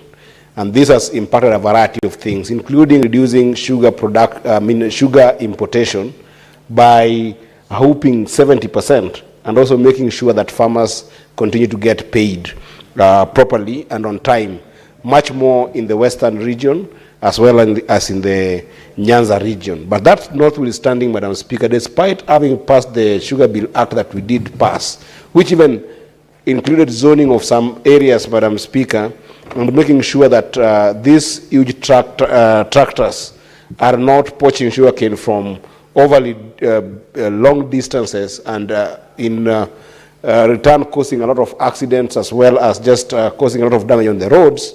This still continues. And the element that is bigger problem, Madam Speaker, is the cess that our counties are supposed to pick from these sugar industries, Madam Speaker. It is wrong for people like even the border industry, Madam Speaker, to face problems because of dilapidated roads that are coming from these heavy trucks in the regions, Madam Speaker, and it is causing a lot of problems to other people, Madam Speaker, not just in the sugarcane industry. It's a problem that is overarching to all other industries, Madam Speaker. So I wanted to urge this committee, perhaps even to partner with my committee, because I'm the chair of Roads, Transport and Housing, Madam Speaker, to actually do a proper inquiry on this expenditure on the cess that is being used in these areas, Madam Speaker, because it is not proper for even people like the border industry to give their money to county governments and yet still consume bad roads in the excuse that RMLF has also been sorted when the county governments are taking money, Madam Speaker. So I support this statement, but most importantly, Madam Speaker, it's an urgent statement that must be dealt with accordingly, and I'll be willing to help the committee to view it appropriately. I thank you, Madam Speaker. Thank you, Senator Eddy. This is bringing us close to the end of the statement hour, and I want to specifically commit the statement on the request for statement on unlawful detention of new mothers in public hospitals over medical bills. And in light of the immense concerns and very grave issues raised in the debate, and listening to all the contributions surrounding the detention of newborns and mothers who have just delivered their babies, the statement is now committed to the committee, the Standing Committee on Health, and because this is a serious matter of national concern, the committee is requested to give this statement top priority, not queue it up, but complete the assignment so that the mothers who are detained in hospitals and the newborns can be released soonest. And I trust even the governors who are listening to this debate today should actually take the step to ensure the infants and the new mothers are released from public hospitals and should not be held over the medical bills. Thank you. So we are proceeding to the next order, and I'll reorganize the order paper and call out the next order. Order number 9. Order number 9, motion, consideration of the National Assembly amendments to the methodology bill, Senate Bills number 45 of 2023. Senator Faki.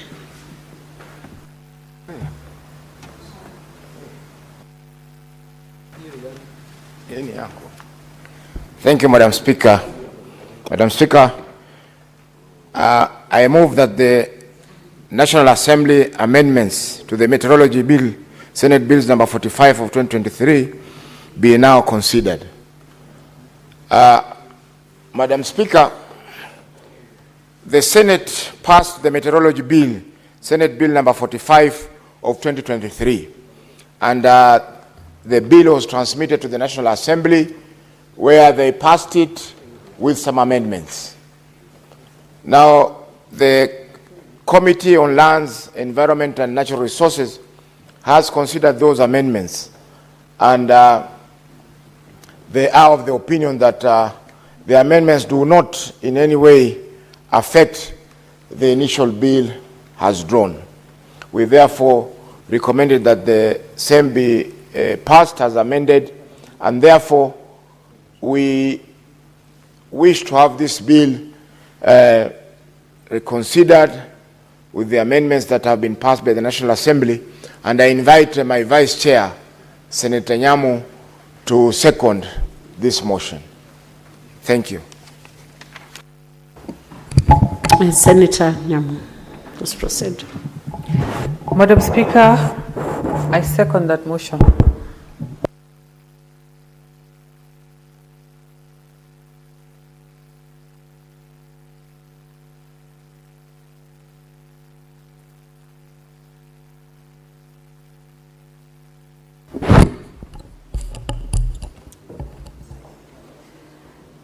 Honourable Senators, I propose the question that the National Assembly amendments to the Meteorology Bill, Senate Bills number 45 of 2023, be now considered. Honourable Senators, I do not see anybody interested to debate this motion? So I will defer the putting of the questions because of quorum.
I will reorganize the order paper and I request the clerk to call the next order, order number 15.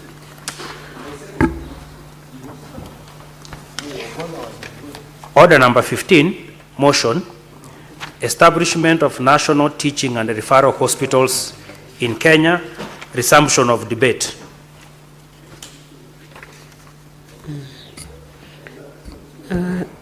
Senator Beatrice Ogola had a balance of 9 minutes.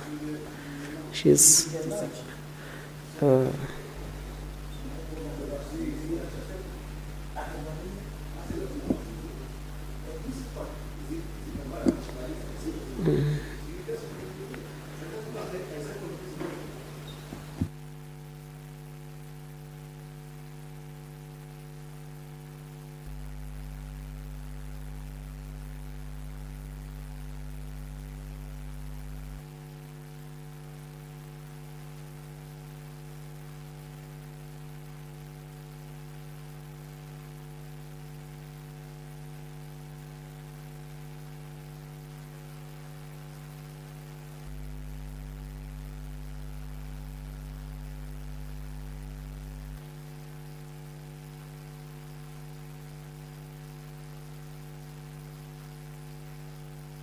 Senator Beatrice, in an unusual show of courtesy to the senator, the honorable senator, you may now proceed to take your 9 minutes. Now that you're in the house, proceed. Please call out that motion again for Senator Beatrice to know which motion it is. Order number 15, motion, establishment of national teaching and referral hospitals in Kenya, resumption of debate. You had 9 minutes, Senator Beatrice. Thank you, Madam Speaker. Madam Speaker, I was on the floor to second this motion by Senator Mwaruma on the creation of referral and teaching hospitals in our region. So, Madam Speaker, the only current referral hospitals we have are Kenyatta, Moi, Mathare, Kenyatta University, and the National Spiral Injuries Hospital. And Madam Speaker, the reason why I'm going to second this motion is that every Kenyan needs to access certain referral services that is domiciled in this referral hospital. Madam Speaker, I already even gave an emphasis and I spelled out the challenges some of us have had to go through from our regions, as our people have to travel all the way to Eldoret to the Moi Teaching and Referral Hospital. A number of patients, Madam Speaker, have died on the way to the hospital because of the distance. And so, Madam Speaker, because we want health services closer to our people, and especially the referral services that are required for our terminally ill, for the specialized services that are in this referral hospital, it is only right that all regions, the Ministry of Health creates these hospitals in most of these regions. And Madam Speaker had indicated all those regions as I introduced my secondment. And so, Madam Speaker, I second this motion.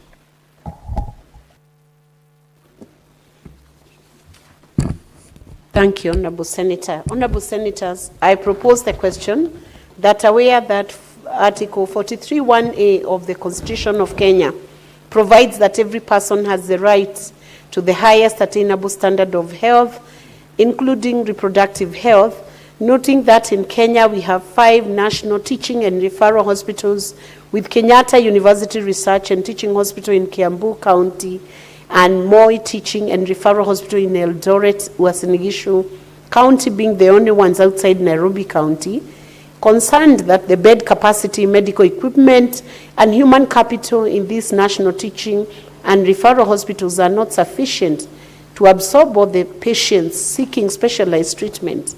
Further concerned that many Kenyans with critical health conditions travel long distances in order to access specialized services in Moi Teaching and Referral Hospitals in Eldoret or Nairobi, where the other 4 national teaching and referral hospitals are located, leading to high cost of travel, augmented disease, and in some cases, deaths along the way.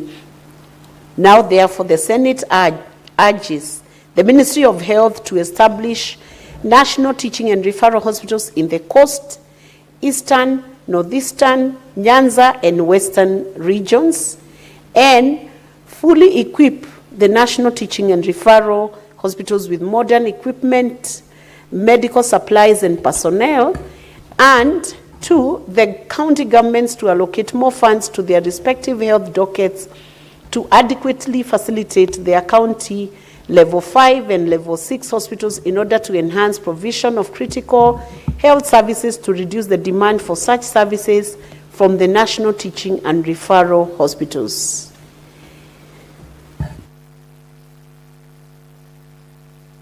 Senators, you're now free to contribute, and I'll call Senator Chiralige Samson to make his contribution to this motion. Madam Speaker, thank you very much. I want to pick it from where the distinguished Senator, the seconder, left at. I think this motion is very critical. Madam Speaker, we have to agree that the issue of health is a basic human right. Madam Speaker, they say a healthy nation is a wealthy nation. Madam Speaker, that is what is important. And therefore, it is in the interest of any nation to have a healthy population. And therefore, Madam Speaker, I support this motion that we need to bring health closer to the people. Madam Speaker, number 2, when you look at the 4th schedule, one of the trademark or one of the functions that has been devolved to county governments is the issue of health. But as we talk, Madam Speaker, health is in deplorable state in all across counties. In fact, the worst being Nandi County, Madam Speaker. When you walk to Kapsabet County Referral Hospital, which should be level 5, there are no drugs. There is poor hygiene conditions, Madam Speaker. The infrastructure is falling apart. There is no functional mortuary, Madam Speaker. The projects within the health sector, and when the governor appeared on Friday, he could not give us answers on the Stol Kapsengere Hospital in Terik Ward in Aldai Sub-County, the Stol Kobujoy Health Center, which is a stone throw from his house, They stole Nyayo ward in Chepterwai hospital that has stole, Madam Speaker. Even the mother and baby unit that is within the compound of Kapsabet County Referral Hospital, Madam Speaker, is stole. The only thing that changes in that mother and baby unit is only the change of paint that is being painted white and other colors, Madam Speaker. So the infrastructure situation is pathetic. Madam Speaker, the only concern we have with counties, and there is a confusion, is that counties should not confuse the infrastructure of hospitals vis-a-vis the service delivery. Brick and mortar will never replace the functionality and service delivery. Madam Speaker, the issue of provision of health is very critical. And that is why I said, even when we celebrate 15 years of revolution, where 4 trillion Kenya shillings has been dispersed to counties, the situation in our health sector is deplorable. Go to Garissa County, Madam Speaker. Come here to Nairobi. Go to Nandi. Go to Kiambu, Madam Speaker. Go to Migori. Go to Homa Bay, Madam Speaker. Go to Kisumu. The situation, even in Murang'a, the situation of medical health provision is still a problem in most of those counties, despite 4 trillion Kenya shillings, Madam Speaker. You, Madam Speaker, for us, I don't see colleagues who are with us in the last session. We had even what we call medical equipment supplies, the mess. In fact, instead of growing the accessibility of diagnostic, like issue of dialysis, issue of oncology services, issue of kidney, Madam Speaker, that is dialysis, issue of ultrasound, Madam Speaker, in our hospitals, the mess program became a mess in our county hospitals and sub-county, Madam Speaker. So this issue is timely that we need to sit and agree on how we can ensure each and every county has referral hospital. And Madam Speaker, we have done this before. We have said, Madam Speaker, that every county must have a university. Now we are saying every county must have a county referral hospital that is run and managed by the national government, Madam Speaker. And therefore, Madam Speaker, I agree with this motion that we are only 2 hospitals. That is Moi Teaching and Referral Hospital in Eldoret and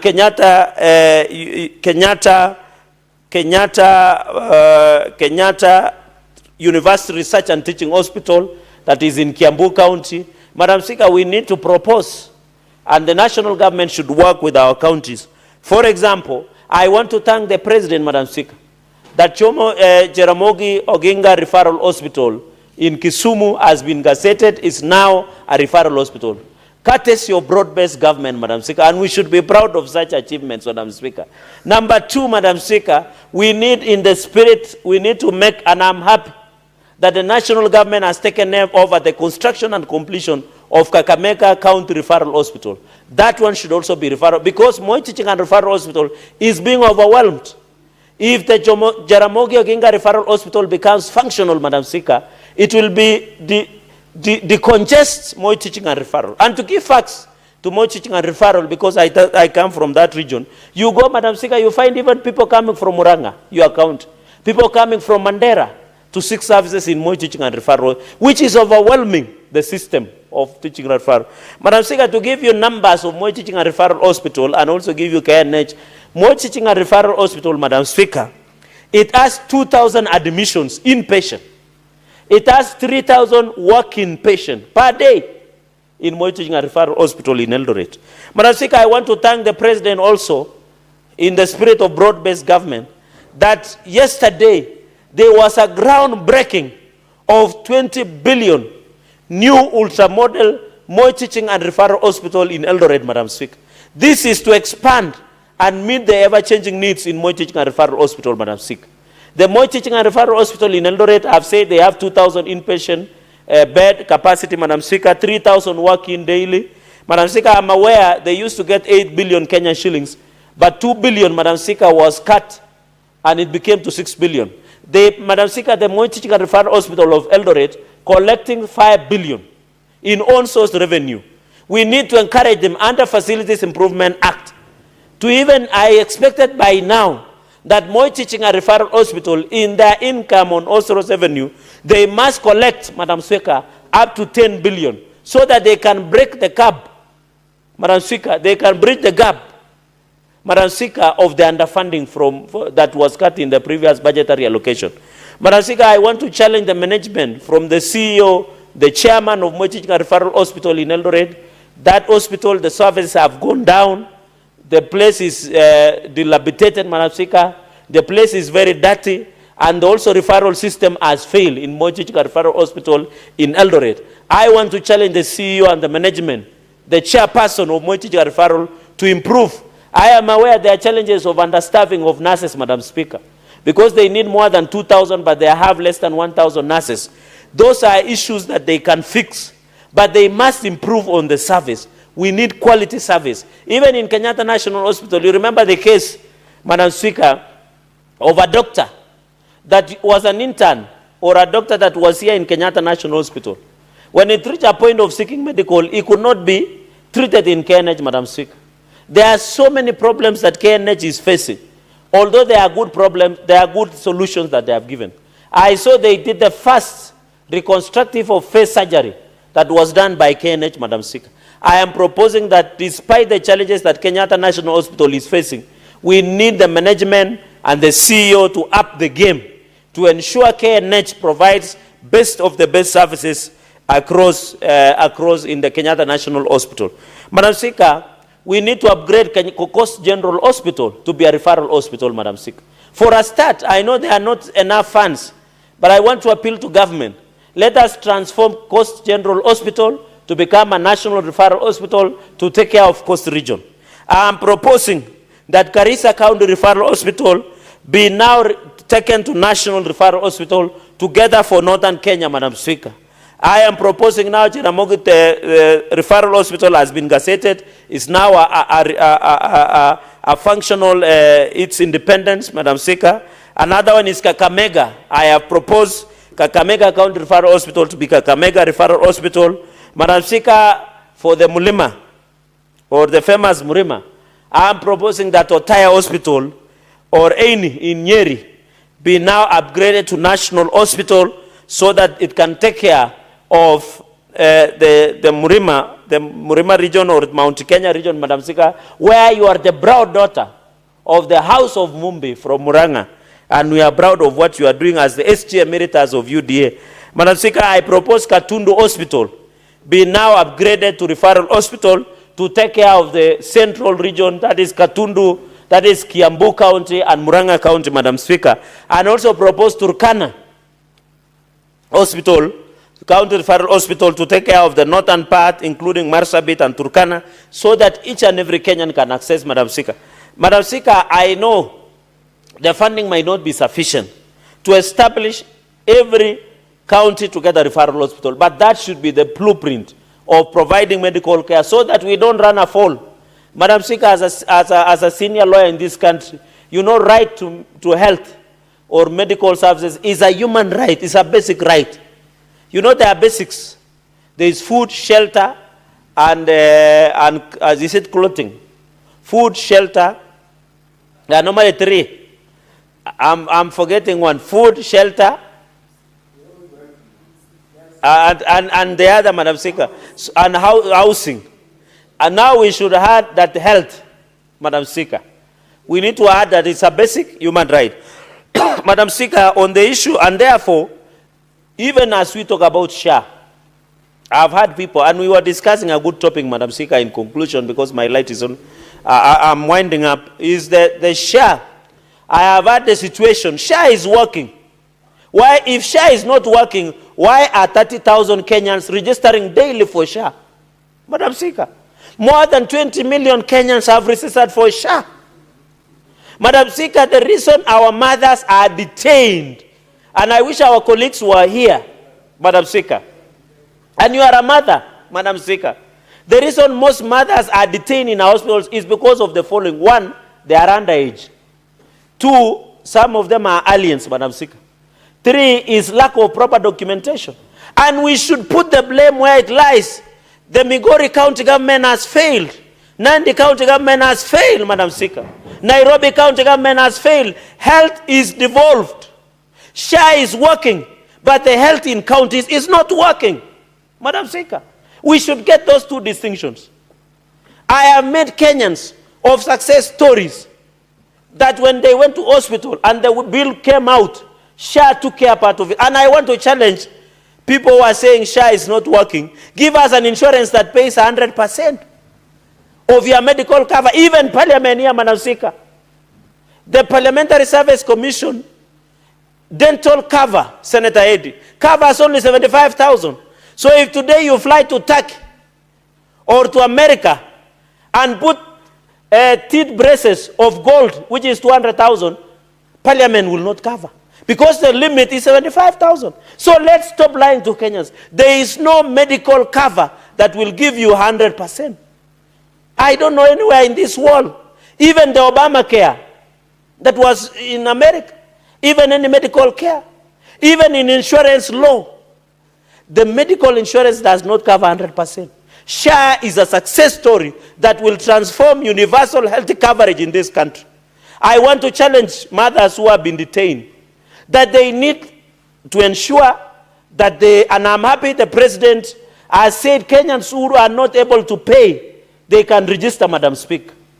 And the CS of health is well guided. Madam Speaker, I want to challenge that our mothers should have proper documentation. But let us put the blame where it lies. Our county health function in all counties has failed. It is not SHA that has failed. The governor should tell us why our mothers are being detained in hospitals, in Migori, in Nairobi, in Nandi, in Mombasa, in Murang'a, Madam Speaker. They should tell us why our mothers are being detained. And I want to say, people are saying we should go back to Linda Mama. Not true. We have now Linda Jamii, Taifa Care, that ensure, Madam Speaker, even the natural delivery is now 10,000. Before it was 8,000. The cesarean section delivery is now 30,000. And our Mabi Senator Eddy is excited because he is here to give birth. Because these are the people, Madam Speaker, when they get married and get babies, I can assure Senator Eddy, and I want to encourage him to get married as soon as possible and start getting children. You will appreciate the role of SHA. Because if it is natural delivery, 10,000. If it is a CS, it's 30,000, Madam Speaker. Unless he can contravene what I'm saying. But I want to challenge the young people outside there. Don't fear to get married. You are being taken care of by SHA. We shall ensure, and I'm happy, Madam Speaker, I don't know whether you know you hosted us sometimes back when you were giving out your daughter. I know she can attest to the functionality of SHA. And the Bible commands us, for us who are Christians, go ye into the world and give birth and populate the world. And SHA will take care of the bills. Madam Speaker, with those many remarks, to congratulate and say this motion is timely so that I can allow my colleague and listen to his brilliant submissions to Senator Eddy. But I want to caution him in future, when he's discussing a senior leader like me, senior politician, he should choose his words carefully. Because I had him in another forum, not, Madam Speaker, on a lighter note, he should choose his words very careful. Because I'm a senior leader, I know more than he does. Madam Speaker, with those many remarks, I support this motion, and let us give help to each and every Kenyan, and SHA is working. I thank you. Thank you, Senator Charalike. I'll now give a chance to Senator Eddy Okech to give his contribution and reply to that very serious banter sent your direction by your colleague and maybe age-mate Senator Charalike. Madam Speaker, perhaps it would be good, because Senator is a good friend of mine, and he's also a legal mind. I just don't know to which extent his legal mind helps him. But, Madam Speaker, what happens is this. Senator was quoted in the weekend saying that there are communities that will not get deputy president. And Madam Speaker, I just said on TV that, you know, when you look at the game of football, there is something called vuvuzela. When a referee is officiating over a match, if you have vuvuzela, you can drown the referee, which is true, because then the referee cannot be heard when he is whistling against the game. And on this case of the deputy president, Senator Gay is behaving like vuvuzela, because Senator Gay is making a lot of noise when that is at the territory of the president, who will be able to choose the person who can be able to work with. That's all I said. So Senator Gay, it was in good faith that you don't make a lot of noise. But Madam Speaker, this is a very, very, very important motion for our country, Madam Speaker. And I will just pass through a number of indices, Madam Speaker, that you must look at.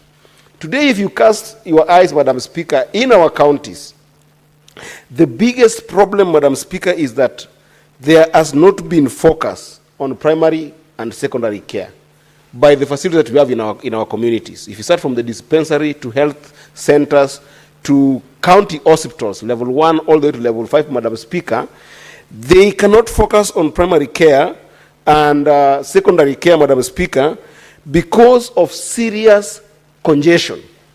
These issues of primary health care and secondary health care go to our hospitals, Migori Referral Hospital, for instance, a level 5 hospital, Madam Speaker.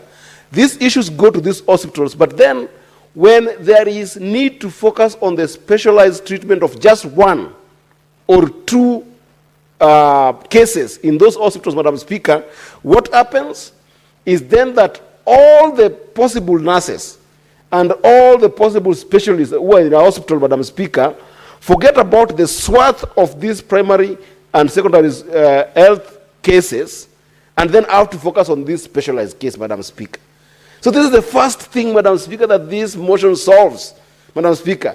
We are going to save so many lives if we can be able to have a myriad of these national referral hospitals taking care of bigger issues, Madam Speaker, including chronic diseases, Madam Speaker, that we see, Madam Speaker.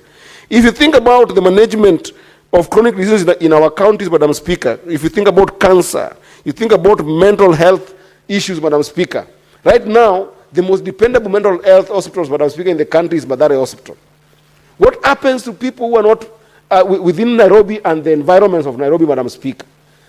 If these issues of mental health care happen in a place like Migori County, a place called Masangora, which is in farthest part of Kuria East, Madam Speaker, or it happens in Nyatike, or it happens in a place like Siaya County, or even Mandera, Madam Speaker, what happens to that hospital when the personnel now have to reroute their entire infrastructure, their entire personnel of the hospital to focus on that chronic issue?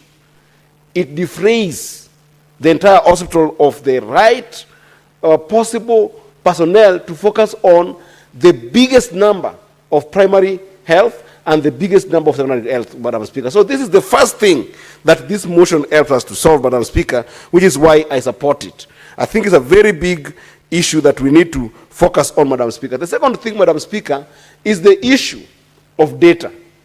Madam Speaker, I'm surprised in this country. How do we make health decisions in this country, Mr. Speaker? How do we make national planning decisions in our country when it comes to rethinking and rethinking healthcare system, Madam Speaker?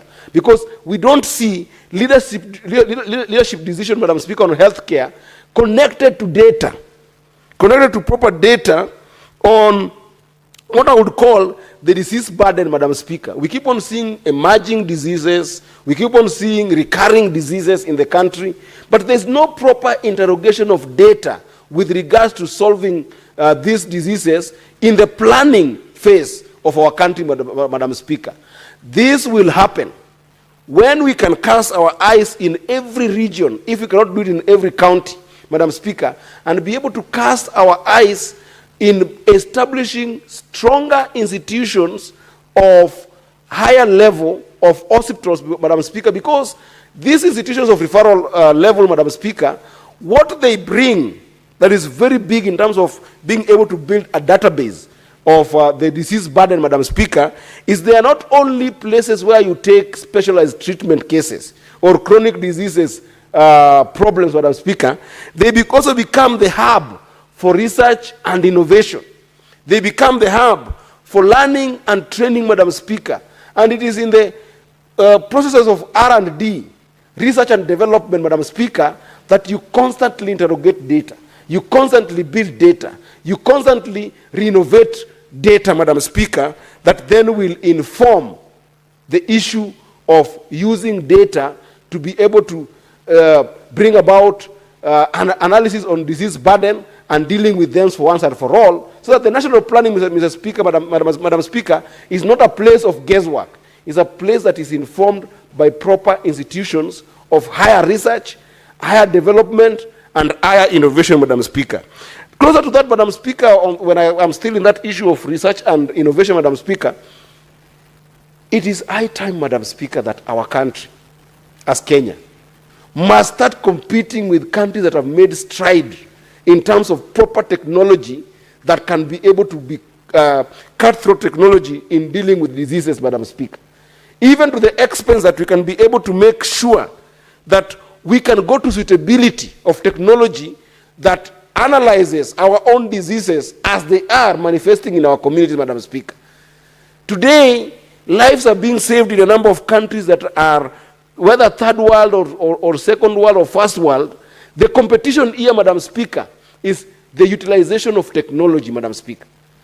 In our quarters nowadays, Madam Speaker, we haven't even reached a point where we can even think about national planning using AI in being able to deal with diseases, Madam Speaker. Why is this so?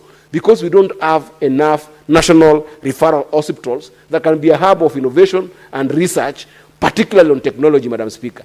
This motion gives the country the dream, the hope, and the challenge to be able to start thinking about having those hubs that will not only deal with specialized treatments, but will also be able to be a hub to make sure that you deal with the issue of embracing technology, but more importantly, innovating proper technology that is keen to what we do here, Madam Speaker. Closer to that, Madam Speaker, think about it. If you look at all our universities, especially public universities, Madam Speaker, they have not become proper hubs that develop proper medical and professional training in the entire healthcare system, Madam Speaker. We are so basic to the extent that the people who are being trained in our institutions, Madam Speaker, are only people limited to the courses that they can be able to take. And even in some of these institutions, Madam Speaker, there is no proper facilities and equipment. Why? Because those institutions that are universities are only universities in the context of education, but not in the context of specialized training that we might need, Madam Speaker.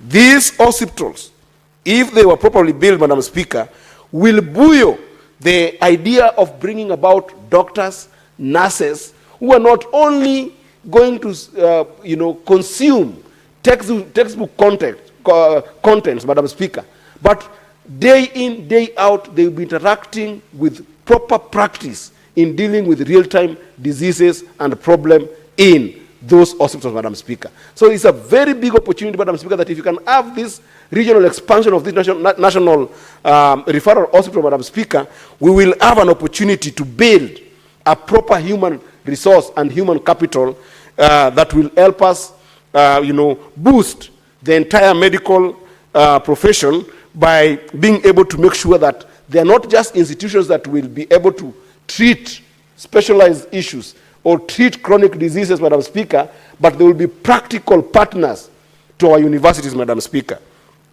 Closer to my heart, Madam Speaker, which is the essence of why this motion was brought, Madam Speaker, when you think about specialized care, what is the biggest hurdle that we are facing as a country? Because we do not have adequate public facilities that can be of referral magnitude, Madam Speaker, the private sector has constantly moved from the mission of providing care to the mission of profiteering in the medical field, Madam Speaker. Practically, if you look at what's happening in our country today, Madam Speaker, you cannot be able to figure out what is the cost of diagnosis of diseases and what is the cost of treating diseases in this country, Madam Speaker. For instance, today if you were to go to all hospitals in Nairobi County or even all hospitals in Migori County, Madam Speaker, the cost of MRI will vary depending on which hospital you go to. If you go to Aga Khan, the cost of MRI will be 40,000. If you go to Medihill, just across, you'll find that the cost of the same MRI will be 20,000. Yet if you go to Kenyatta, it varies between 7,000 to 10,000. The same service, Madam Speaker. How is this possible? It is possible because we have left the mission of care and we have gotten into the mission of simply making profit. And that's why even the insurance claims in our country, Madam Speaker, don't work. Because insurance is no longer about insurance. It's about who is going to make the most money. Because we don't have proper national referral hospitals that can compete with the private sector, Madam Speaker. And this is why even the few that we have in our regions that cannot be able to help decongest some of the cases of secondary and primary care, end up suffering because even in those places like our counties, you will find that a governor owns a place where you're going to sell medicine, where, a chemist shop somewhere. Instead of having a pharmacy unit within the hospital, they'll put it outside. You go to Migori County today, you after being diagnosed with a certain disease, getting the proper advice of the doctor, you are told that you need to go to some shop somewhere to go and buy medicine. And that medicine, when you go to buy it, Madam Speaker, the price is not the same with the next shop and the next shop and the next shop, despite the fact that medicine importation in this country, Madam Speaker, is highly subsidized. Why is this happening? It is happening because of the limitedness of facilities that we have. That makes it possible for cartels in the medical sector, Madam Speaker, to actually just put prices that they want as they want them, right from insurance to the cost of treatment to the cost of medicine. All this has become a mirage that you cannot be able to put a proper cost in specialized treatment, Madam Speaker. And this must stop, and the only way it stops, Madam Speaker, is by requiring that regions start developing this kind of facilities to the extent that equality will be the place for medical support, Madam Speaker. Lastly, Madam Speaker, I wanted to comment on the issue around knowledge sharing. Madam Speaker, there's something called the placebo effect. The placebo effect is where if my father was sick today or my brother, just by virtue of having knowledge of dealing with that disease, just knowledge, they start feeling okay.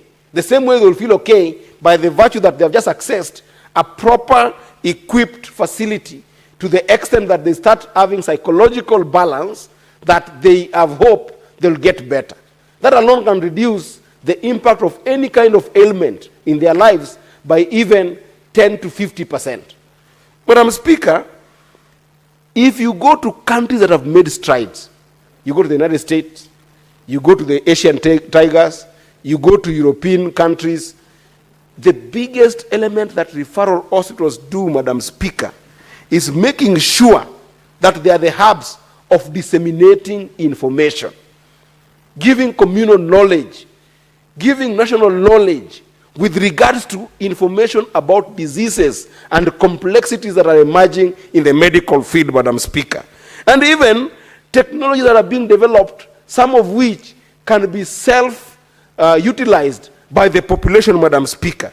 This medical knowledge that comes not only through dissemination by this hospital, but even the medical staff that are captured within this institution, Madam Speaker, will help our community in terms of just edification and proper education program to our communities, whether it's through radios, whether it's through any media, or even just amorphous by interacting with these communities, Madam Speaker. This is very important in terms of thinking about national health care, because it is a core element of preventive medicine, Madam Speaker. And as I finish, Madam Speaker, if you allow me in 30 seconds, by building these facilities, we will be able to absorb the number of interns that keep on going through these programs without being able to be absorbed. Universal health care. Let him finish that sentence for 1 minute. If you think about the universal health care workers, Madam Speaker, that have not been employed for forever in this country, Madam Speaker, building these units, these bigger, larger referral hospitals in the regions will be able to be the place where you can be able to implement the issue of P&P, permanent and pensionable staff, and absorbing interns, as well as these wonderful people who are supposed to be in the hospitals working for us, but we cannot be able to absorb them because they are limited to the budget of counties. And therefore, Madam Speaker, I want to support this, and I hope that the House will be able to follow through and make sure that it's implemented. I thank you, Madam Speaker. Senator Osotsi Godfrey. Thank you, Madam Speaker, for this opportunity to contribute to the motion on establishment of the National teaching and referral hospitals in Kenya by the distinguished senator of Taita Taveta, Jones Mwaruma. Madam Speaker, I have mixed feelings about this motion because whereas I support the need to have referral hospitals in every region of this country, the regions that have been listed in the motion, Coast Region, Eastern, Northeastern, Nyanza, Western regions, to complement the national referral hospitals that we have so far. Whereas I support that, I also have a different opinion about this motion.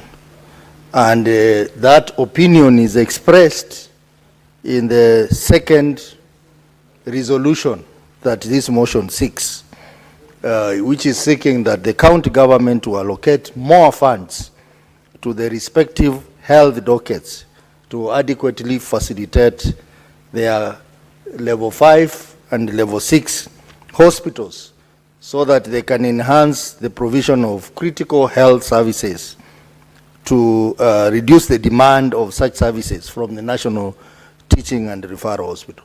Madam Speaker, I have the benefit of being the chair of County Public Investment and Special Funds Committee, and we have been examining audit reports for hospitals in this country, particularly level 4 and level 5 hospitals.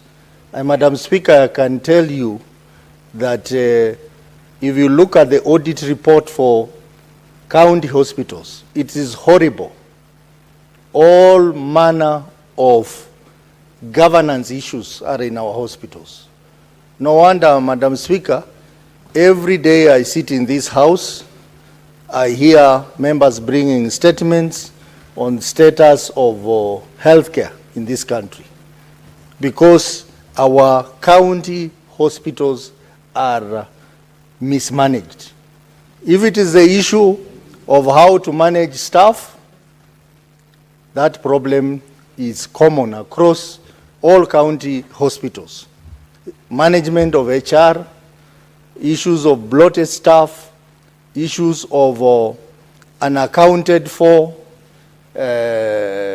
casual staff, issues of lack of proper promotion and succession, issues of expired medicine, Madam Speaker. Why would medicines expire in the first case? It is because of the corruption that is in these hospitals.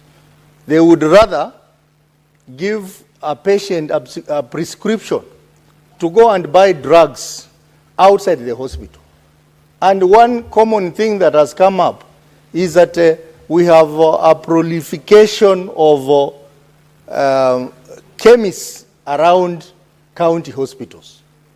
How are these chemists thriving? They are thriving because, Madam Speaker, they have an easy market. The patients who come for service in those referral hospitals, in those county hospitals, are being referred to buy medicines outside. And then they end up buying medicines in the chemists that are connected to some of the health workers in those hospitals. And this is common in all the counties. I remember at some point, actually last year, the governor of Mombasa addressed this issue and said that they are not going to license any more chemists around Coast Referral Hospital. Because one, the issue of loss of drugs, the issue of drugs expiring in those hospitals. Madam Speaker, one of the other issues that have come up in our audit is compliance, Madam Speaker. Compliance to the health standards model.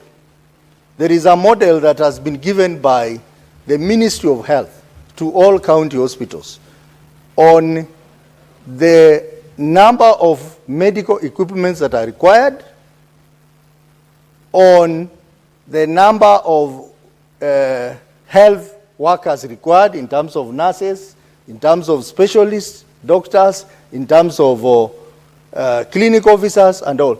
Most of our county hospitals have not been able to comply with the Ministry of Health model on that, Madam Speaker. Madam Speaker, we have challenges around equipment leasing. Equipment leasing. The equipments that are in our referral hospitals, some of them are not functioning. Some of them are the contracts that they have entered into are too expensive to be maintained. We used to have the MES, the medical equipment leasing program, that we saw in the last Senate. It was messy, Madam Speaker. But now it has been replaced by another one which is more messy, Madam Speaker, called the NES, National Equipment, System. It is more messy because it has increased the cost of healthcare in our hospitals, Madam Speaker. Madam Speaker, the issue of equipment, malfunctioning of equipment, maintenance of equipment, and even the cost, general cost of running the equipment in our hospital is so high, Madam Speaker, to the extent that basic services, Madam Speaker, like CT scan, patients have to be referred to private hospitals around the referral hospital, Madam Speaker. And yet, we appropriate a lot of money to our counties, Madam Speaker. Madam Speaker, there is a problem even with basic facilities in our county hospitals. Issue of cleanliness. Issue of even number of beds, Madam Speaker. Some hospitals you go there and you see patients sharing beds. Sometimes even patients sleeping on the floor, Madam Speaker. These are issues that we encounter, and I want to thank the Senate for giving us an opportunity as a committee to basically look at the audit issues in our hospital. And we'll be coming with a series of reports before this House so that the House can really understand what are the real challenges our hospitals are going through.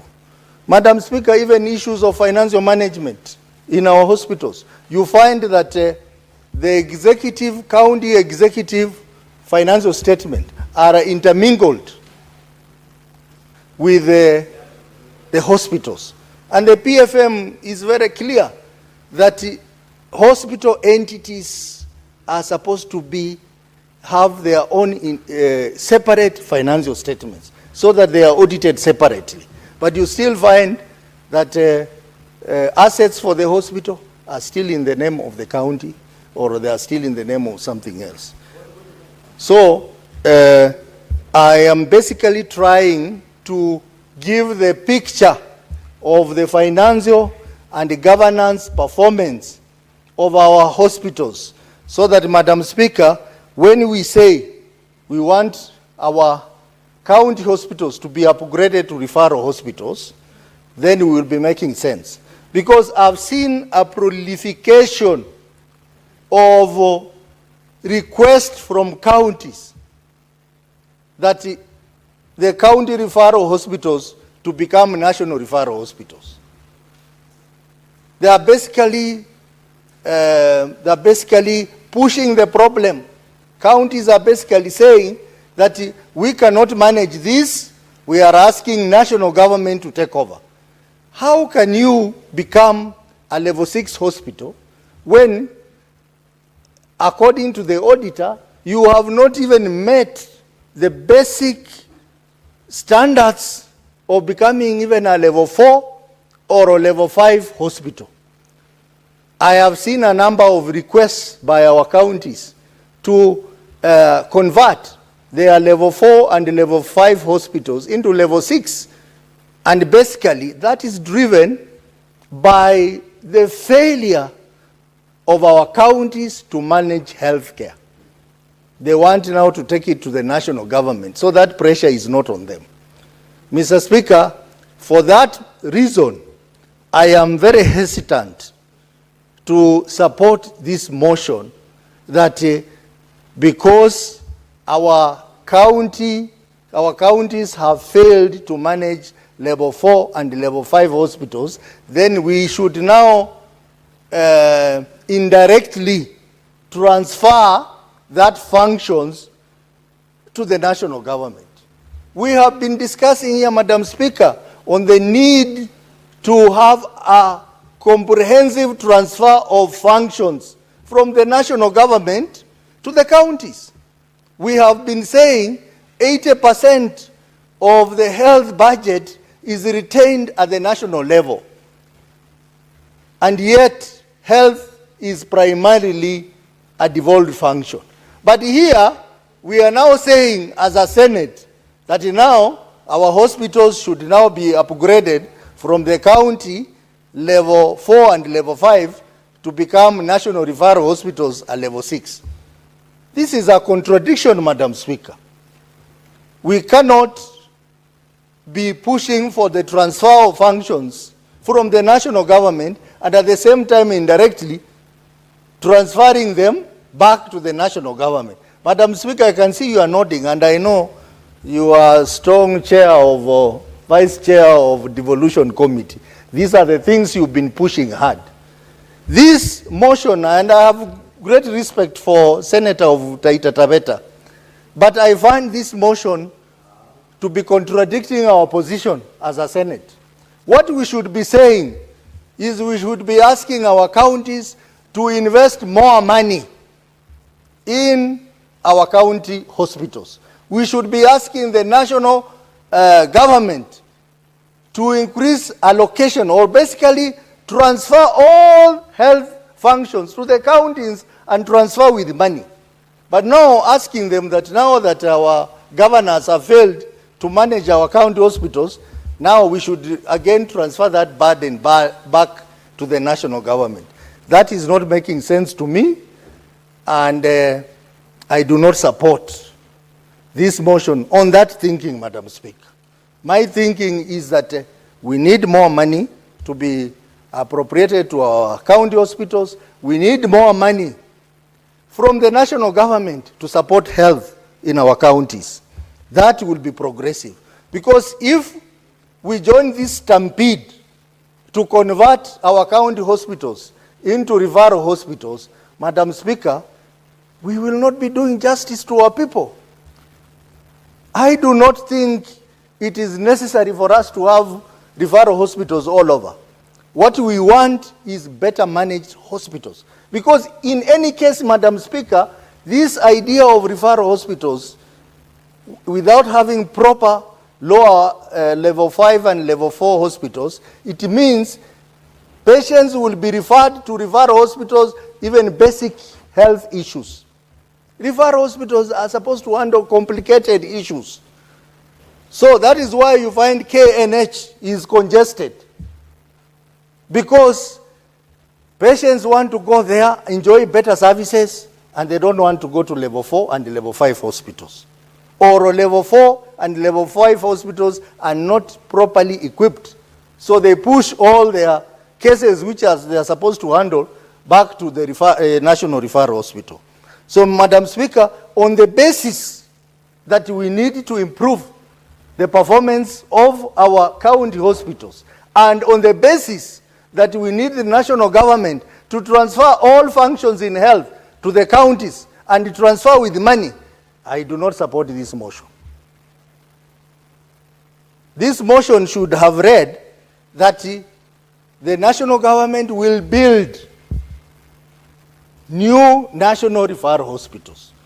Without that clarity, Madam Speaker, it means we are simply telling the national government to take over our county referral hospitals and call them level 6 or call them national referral hospitals, just a change of name, but nothing more that has been changed. I can give an example, Jaramogi Odinga Hospital, which is now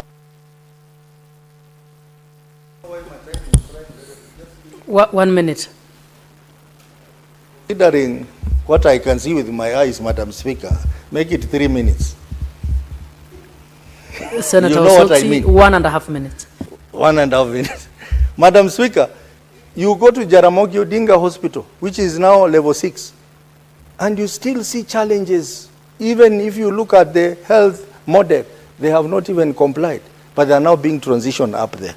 We need more investment there. Madam Speaker, even as I'm talking about supporting our healthcare, primary healthcare is also very important, because the failure of primary healthcare, it means our referral hospitals will still have a problem. And the referral and primary healthcare is the most important one. Right now, in this house, we have appropriated money, Madam Speaker, to CHPs.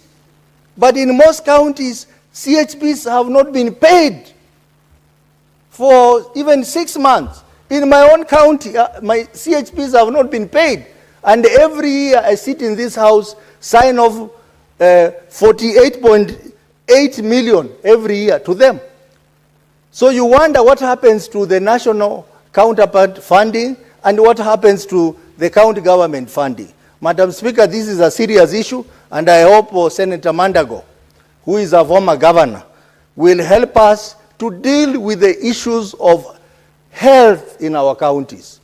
They have made numerous visits to our health facilities in the counties. We now want to see progress, Madam Speaker, so that the recommendations they make, they are not just made and adopted in this house and nothing happens after that. We want to see them making an implementation follow-up so that the many problems we are having in our county referral hospital are resolved permanently and our people are able to get quality health care in their various counties. Madam Speaker, with those few remarks, I want to say I do not support this motion the way it is crafted. Maybe if they improved and said... Senator Veronica. Thank you, Honorable Speaker, for the opportunity to speak into this very important motion that has been brought to the floor of this House by Senator Mwaruma, and to say it's a very good motion.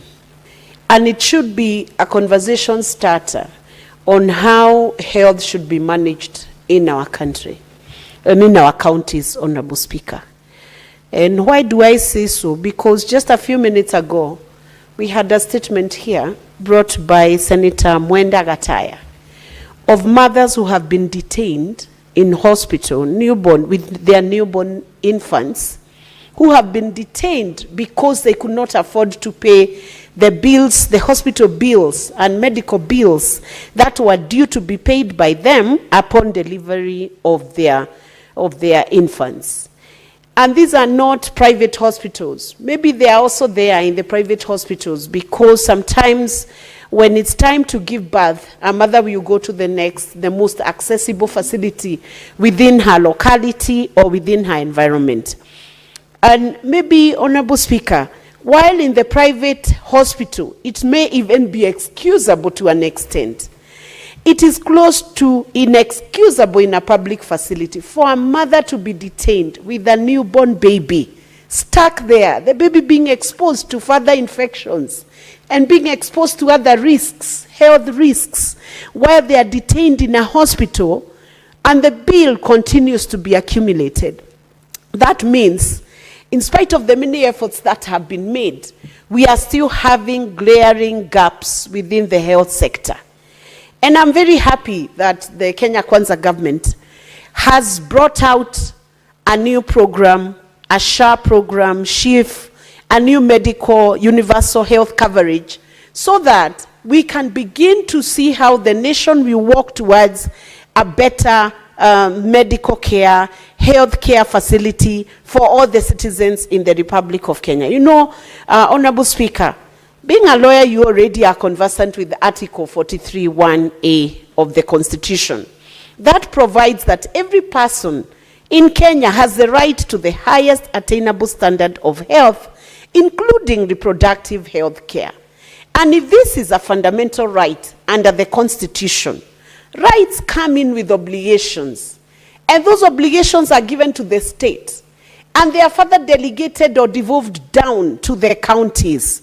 And indeed, Honorable Speaker, we are all aware, because we have had considerations of the bills that devolve resources to the counties, that we know for a fact that we have seen funds being devolved to counties to improve or to offer health care to all the residents within every county.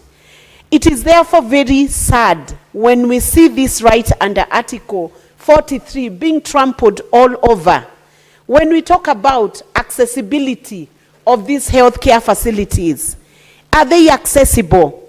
And I guess this is some of the issues that have inspired this motion, because the drafter of this motion intends to achieve national teaching and referral hospitals in the coast, in eastern, in northeastern, in Nyanza, in western regions, and I do not know why he left out a few regions. I see regions like Central Region. I do not see it cited here, but I assume when this motion gets to be considered by the committee, when it's committed to be considered by the Health Committee, they will put in the rest of the areas like Murang'a County, which have been left out here. But I'm happy to note that when Senator Cheraligei was speaking into this motion, he did mention that referral hospital would need to be established in Kiambu and in Nyeri. And of course, while that may be close to Murang'a County, it is also important to have that health care accessible to the residents of Murang'a.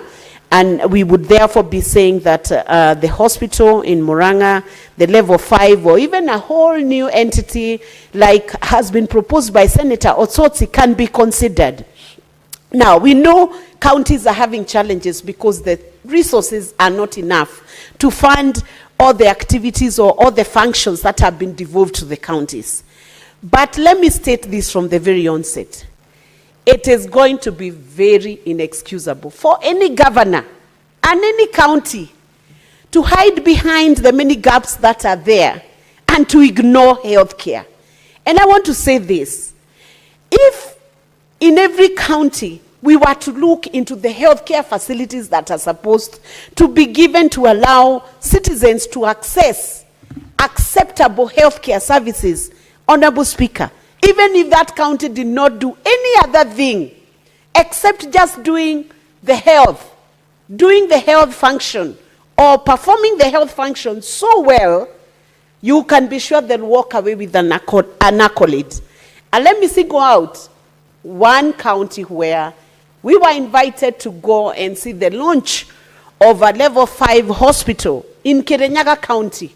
Let me take this opportunity to commend Governor Anne Waiguru for the hospital that was opened in Kirinyaga, the one that was launched in Kirinyaga maybe 1.5 years ago, because I was there myself. And I saw for the first time within a county in the Republic of Kenya, and not in the Nairobi County, not in Nairobi City, we had equipment and a facility that could actually do a kidney transplant. That is very commendable. And if anybody wants to learn what should be done about such a healthcare facility, Honorable Speaker, if we had such healthcare facilities in 47 counties, can you imagine what relief it would be to the Kenyans for them to be able to walk into a county, Honorable Speaker, if they have issues with the kidney or the liver or the heart, that something can be done within a county. I saw a hospital that rivaled Nairobi Hospital, yet it was a public institution within Kirinyaga County. I saw a hospital that rivaled Aga Khan Hospital.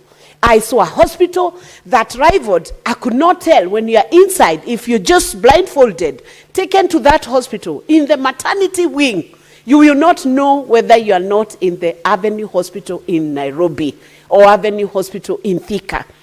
And I want to ask all the governors, don't go to learn together with your health, CEC health and county staff. Don't go to look for best practice in Dubai or India. First go here to Kirinyaga and see that hospital. And watch out and make sure that you don't walk out of the 5 years without leaving a huge footprint in the healthcare services. That's what Kenyans are looking for. Honorable Speaker, I grew up in the village. All my years until after college, I was treated in public hospitals. I had never accessed private hospitals, maybe for the reason that my parents had enough children, so everybody had to do what needed to be done within the public facilities. So many of us are products of public facilities, public institutions, from primary school to high school to the university, all through until we were able to earn money ourselves and pay 10 or 2,000 shillings to a private entity, a private hospital in Kenya. And that being the case, and this being the case for over maybe 95% of the Kenyan population, are not able to access private hospitals in Kenya. And Honorable Speaker, if you want to know how serious that situation is, just go to Nairobi Hospital or Aga Khan Hospital or private hospitals for just the treatment of a simple cold. You will be shocked the kind of money you'll have to pay. Because when they send you for a scan or for an X-ray, woe betide you, my friend. If you don't have thousands of shillings in your pocket, you will not be able to handle that. That's why our phones are full of requests. People asking, my cousin, my mother, my father is in hospital. And those are some of the issues that are being sorted by SHA. And that is why even the team that is working in SHA, they have to expedite closing out on any gap so that the success story of SHA can be told and retold. But we do not want to see a disconnect between what SHA is putting forth for the Kenyans to access them to affordable health care and the county hospitals. When the members of public are trying to use the SHA, someone is trying to block them from using SHA. Let's not have that disconnect. And counties, we are still not understanding why primary health care, outpatient, in the level 2, level 3, why people are being charged. They are not supposed to be charged for that, Honorable Speaker. So I want to support this motion. And I want to say this. We must support any motion or any bill that comes to affirm proper, accessible, affordable, quality health care to all the Kenyan citizens, Honorable Speaker. And I want to say that we must truly understand what universal health care stands for. Emergency care. If we were to speak into the issue of emergency care, Honorable Speaker, if somebody had an accident here, near one of the top private hospitals here, on emergency, you might find the person may not be able to access health care because of the bills they will be slapped with, or because of what will be demanded before that treatment is accorded. We want to reaffirm the position that emergency health care must not be conditional. In fact, some of the bill that we enacted in this parliament was to ensure that Kenyans can access that emergency health care.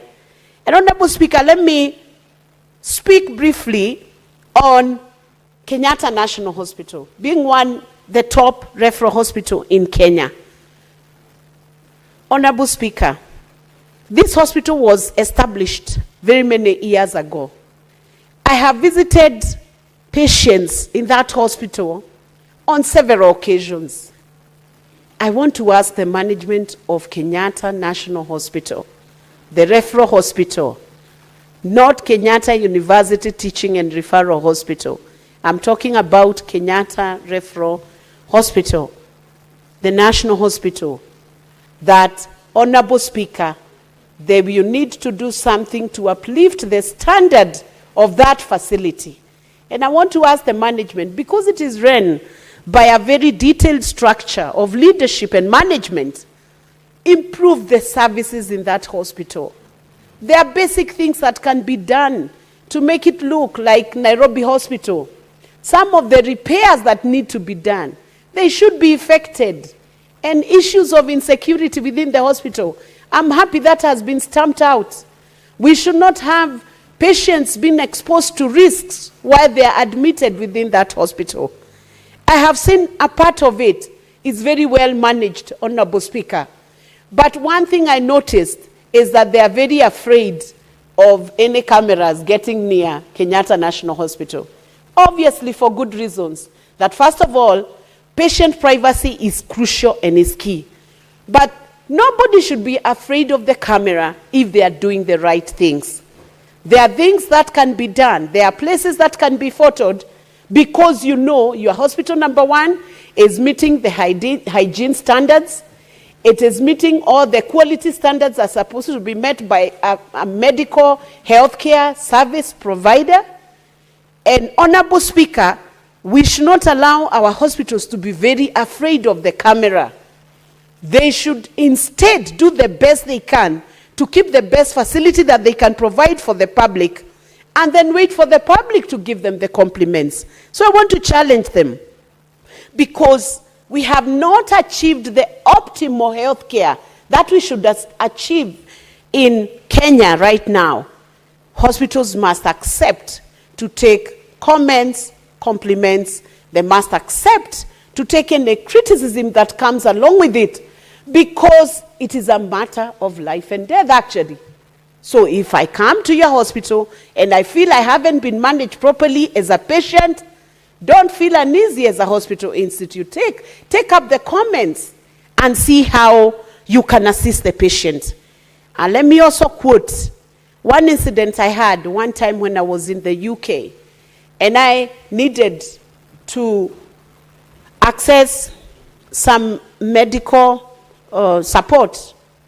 And it was just something not too serious, but I needed help.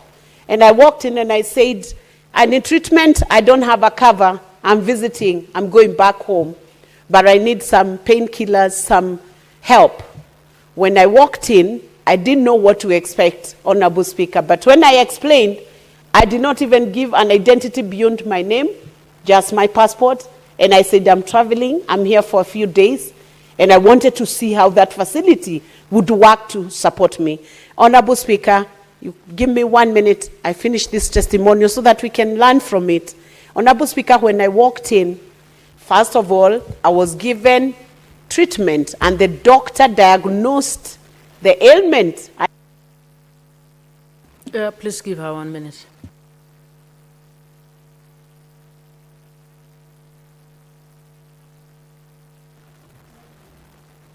I was given treatment, Honorable Speaker, and I saw a doctor. And because I was traveling and I could not access my health facilities back home, they accepted to treat me.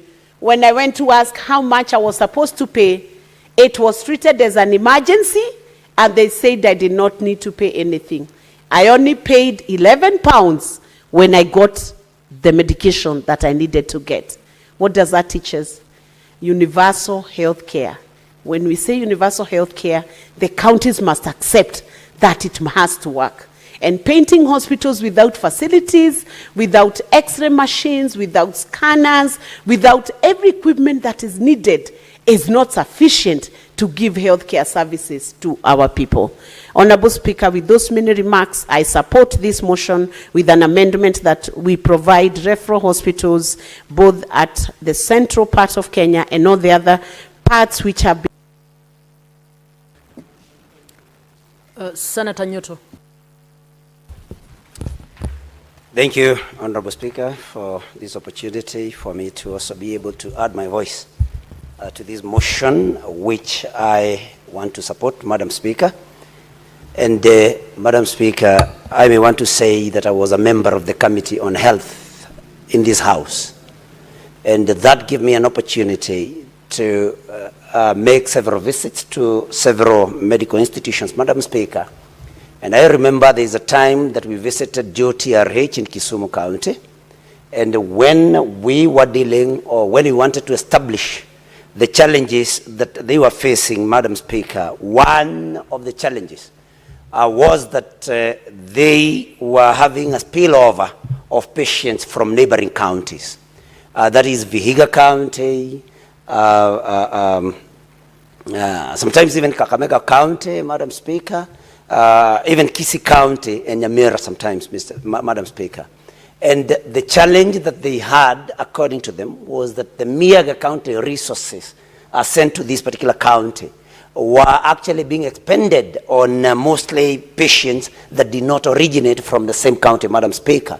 And when I heard that JOTRH had finally been taken over by government, Madam Speaker, I knew that it was a relief to that county because most of the resources were going to people from other counties, Madam Speaker. And so I support this motion because it will, of course, sort out counties so that counties may be able to improve on their other facilities other than that particular facility that could be attending even patients from many other counties that are neighboring this county, Madam Speaker. And so with the establishment of teaching and referral hospitals in these recommended regions and other regions, especially the central region where some of us come from, Madam Speaker, this will be a good and a progressive step. And so I support this motion, Madam Speaker. The other thing, or the reason for my support for this motion is the fact that these hospitals also serve as teaching centers for upcoming doctors, pharmacists, and the like, Madam Speaker. And it is important to remember that most of the counties now have an established university within the counties. And when we need, because we need to establish many schools of health sciences in these universities, they need these kind of hospitals so that the students could be able or can be able to learn and practice their profession. And so this is a very progressive motion that should be supported by all because we need to establish hospitals that can also be able to train our young doctors, Honorable Speaker. We also note that a lot of funds are left at the Ministry of Health headquarters. Although health is devolved, not all or the whole budgetary allocation to the Ministry of Health goes to counties. So there is still a lot of money left at the Ministry of Health headquarters, Madam Speaker. And counties should be able to benefit from this particular amount that is left at the headquarters. And the only way, or one of the ways of counties benefiting would then be to have the national government, through the funds left at the center, establish these referral hospitals in these regions, equip them, engage professionals in those particular hospitals so that the cake that is left at the national government, at the Ministry of Health headquarters, may also benefit counties in one way or the other. And this would be a good way of benefiting counties through establishment of these referral hospitals in this region, Madam Speaker. We will not forget, Madam Speaker, to say that with all this, we will want governors to also better the other health facilities so that once these national, teaching and referral hospitals have been established, that governors now will concentrate on those other smaller facilities, Madam Speaker, that serve members of their counties. And so governors will not now have an excuse of telling us the kind of story that we had from JOTRH, that see, we are spending a lot of money on this particular facility while this facility is serving other counties that do not chip in anything despite the fact that members or constituents from their counties are coming for services here. So these will help governors to concentrate, Madam Speaker, on those other small facilities that will serve the people, even at the divisional level or at the sub-county level. And so this is a motion that we need to support. The other thing is that mostly when we have these teaching and referral hospitals, government, the national government invests in specialized equipment and specialized health staff, Madam Speaker.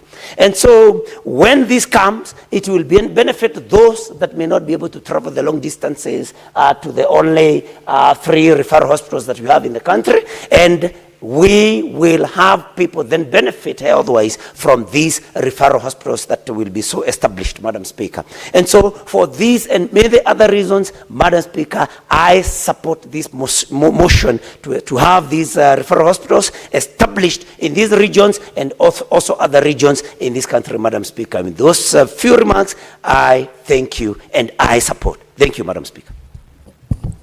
Senator Ledama.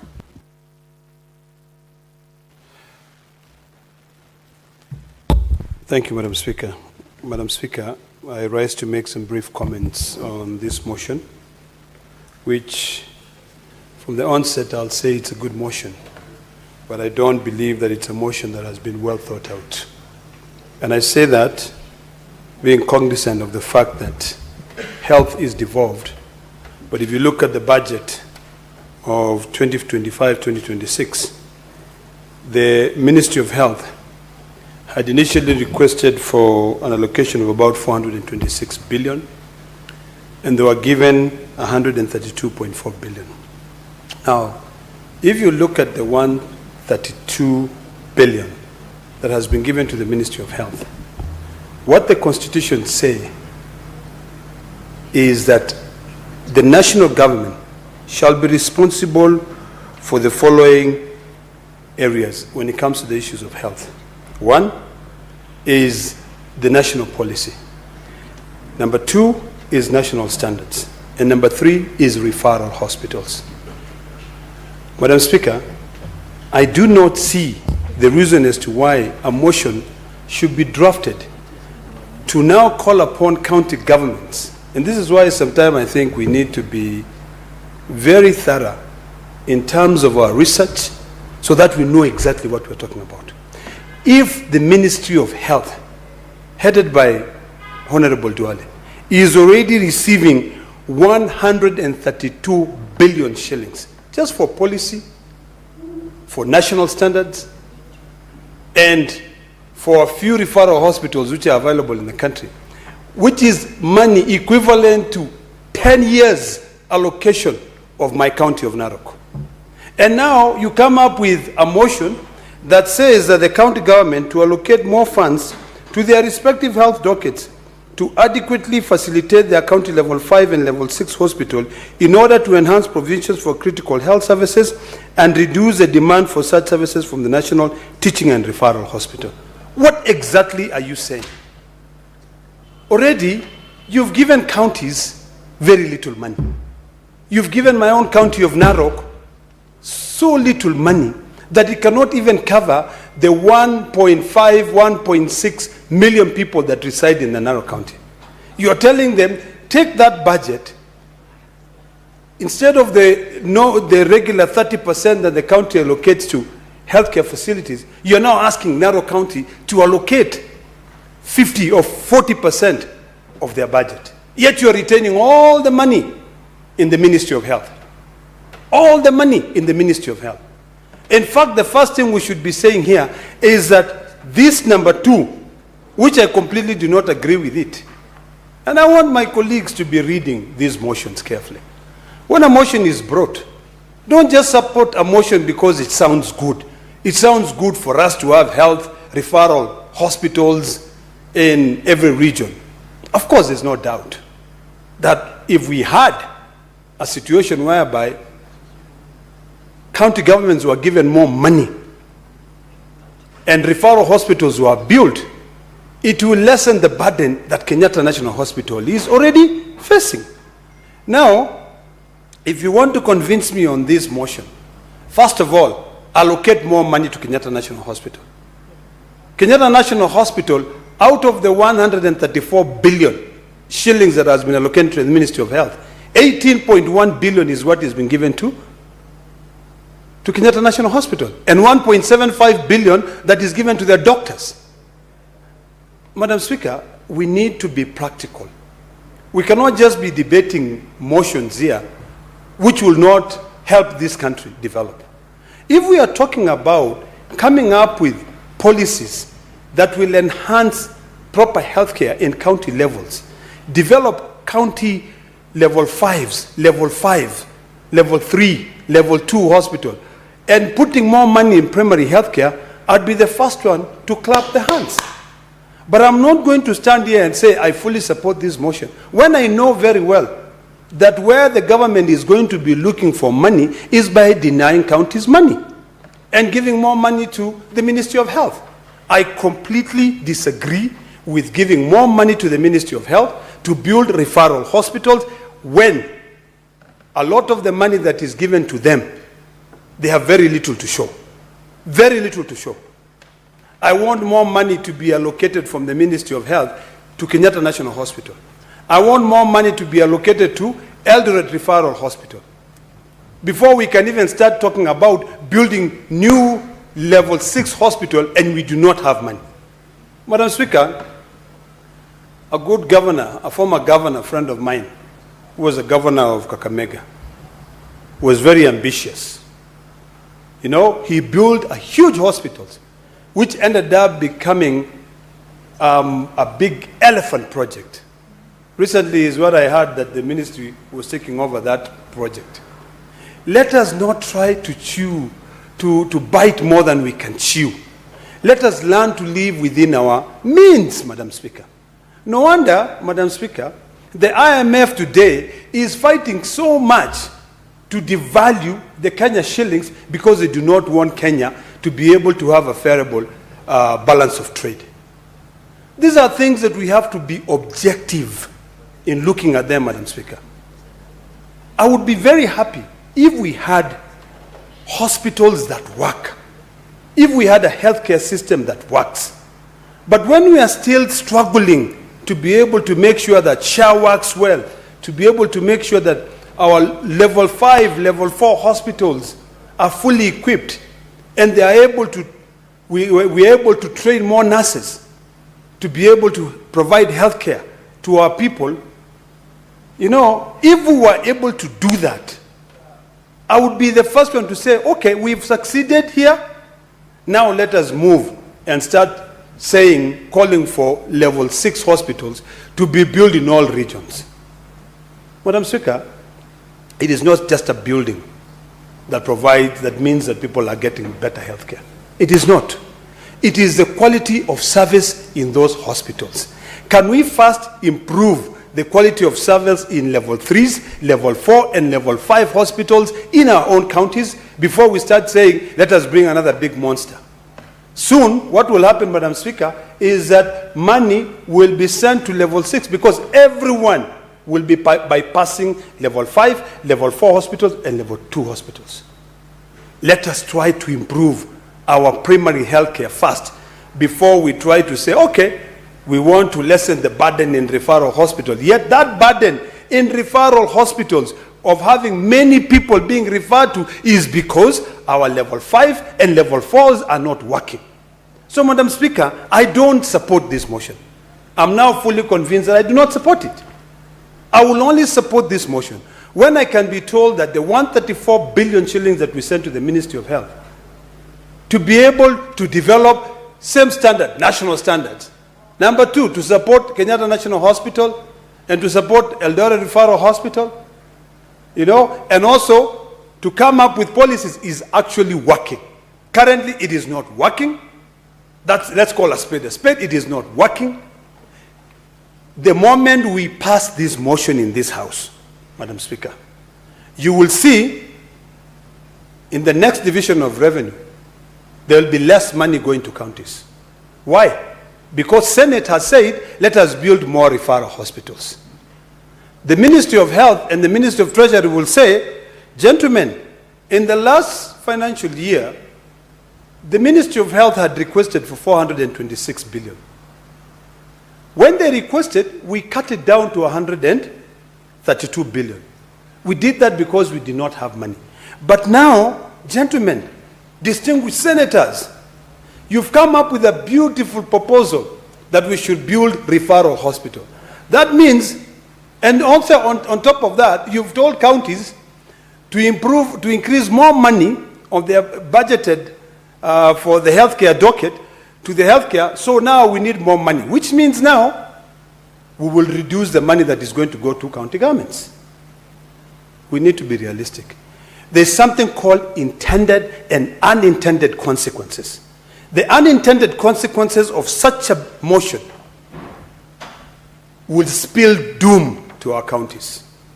Let us try to live within our means. Let us build our level 5 hospitals. Let us better them. Let us fully equip them. Let us come up with a system where we can be able to prescribe medicine to every part of this country. And whether or not that drug is available in the hospital, it can be available in a pharmacy. And a person who is sick can continue getting the medicine they require, and they can be able to get the services they require. Today, Madam Speaker, if you go to our hospitals, you'll find that the doctors there have got clinics outside town. They will tell you, I will refer you to Kenyatta National Hospital. And they'll take a pen and they'll write Kenyatta National Hospital for this. Or we'll take you to Eldoret Referral Hospital. However, there's a clinic in town. If you go, they'll be better off to serve you. Why not improve our level 5 such that the referral cases become very minimal? As I conclude, Madam Speaker, I want to be very clear on my objection to this motion. One, there's no doubt that having referral hospitals in every region will lessen the burden that is currently with the Kenyatta National Hospital of so many referrals. There's no doubt. Number two, and there'll be no doubt that many people will get access to more training. But the question to ask is this. Although these are all positives, access to specialized healthcare services will be, just around the corner. It will also probably foster medical research. The question to ask is this. With the current situation, have we been able to tick those clear points, positive points, that there'll be more access to specialized care? Have we been able to deal with it currently? So, Madam Speaker, I believe that it is time that we become realistic. We improve the healthcare. The moment we've improved the healthcare completely, our level 5 have been equipped with doctors, have been given, improve more money that you're sending to doctors even in the first place. If you're saying for level 6, you are giving them 1.75 billion in Kenyatta National Hospital alone. Now, when you build many, how much more money will you be sending, and you don't have that money? And you have your big brother IMF there telling you, first of all, devalue your currency. So, I do not support this motion. I feel like we first of all need to better our healthcare facilities in the county levels, improve them, so that once they are doing better, and there is need for these specialized services, there is need to foster research in our institutions, and there are resources, local resources. Only at that point should we then agree to be able to now support a motion that sets up new referral hospitals in regional centers. Let us learn to live within our means. We cannot be spending what we do not have. We can't. Every day, Madam Speaker, if you take your phone, you will find request for money to pay hospital bills. Now, when you are taking money that is very limited to be able to go build these big white elephant projects, will those requests not triple? So, Madam Speaker, with those many remarks, I oppose this motion.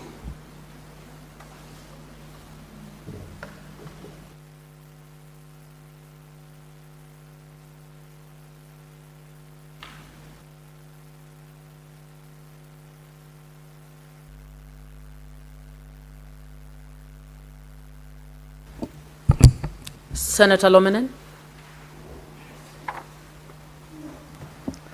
Thank you, Madam Speaker. I beg to move that the debate on this motion be adjourned pursuant to Standing Order number 110-1. And I request Senator Senator Nyam to second.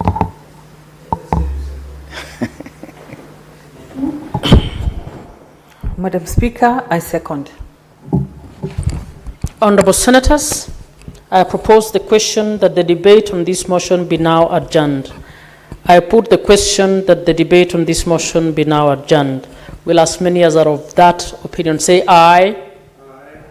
Will as many as are of a contrary opinion say nay? The ayes have it. Next order.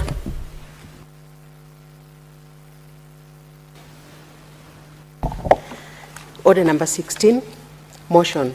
Report of the Standing Committee on Roads, Transportation and Housing on a petition by Mr. Francis Otieno regarding compensation for sugarcane crop damaged by the Department of Public Works, Roads, Energy and Transport in Paporiang in Siaya County. The mover is not around. The motion is deferred. The order is deferred.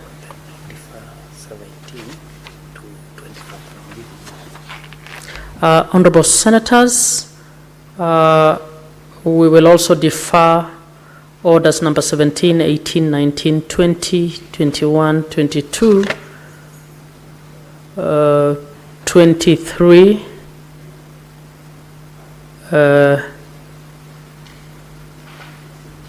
24, 25, because the movers are not around. Next order.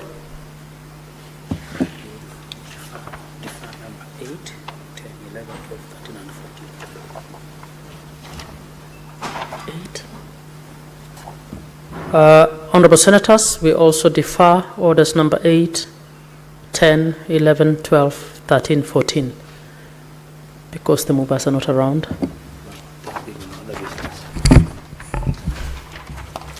Honorable Senators, there being no other business on the order paper, the Senate stands adjourned until tomorrow, Wednesday, 19th November 2025 at 9:30 a.m.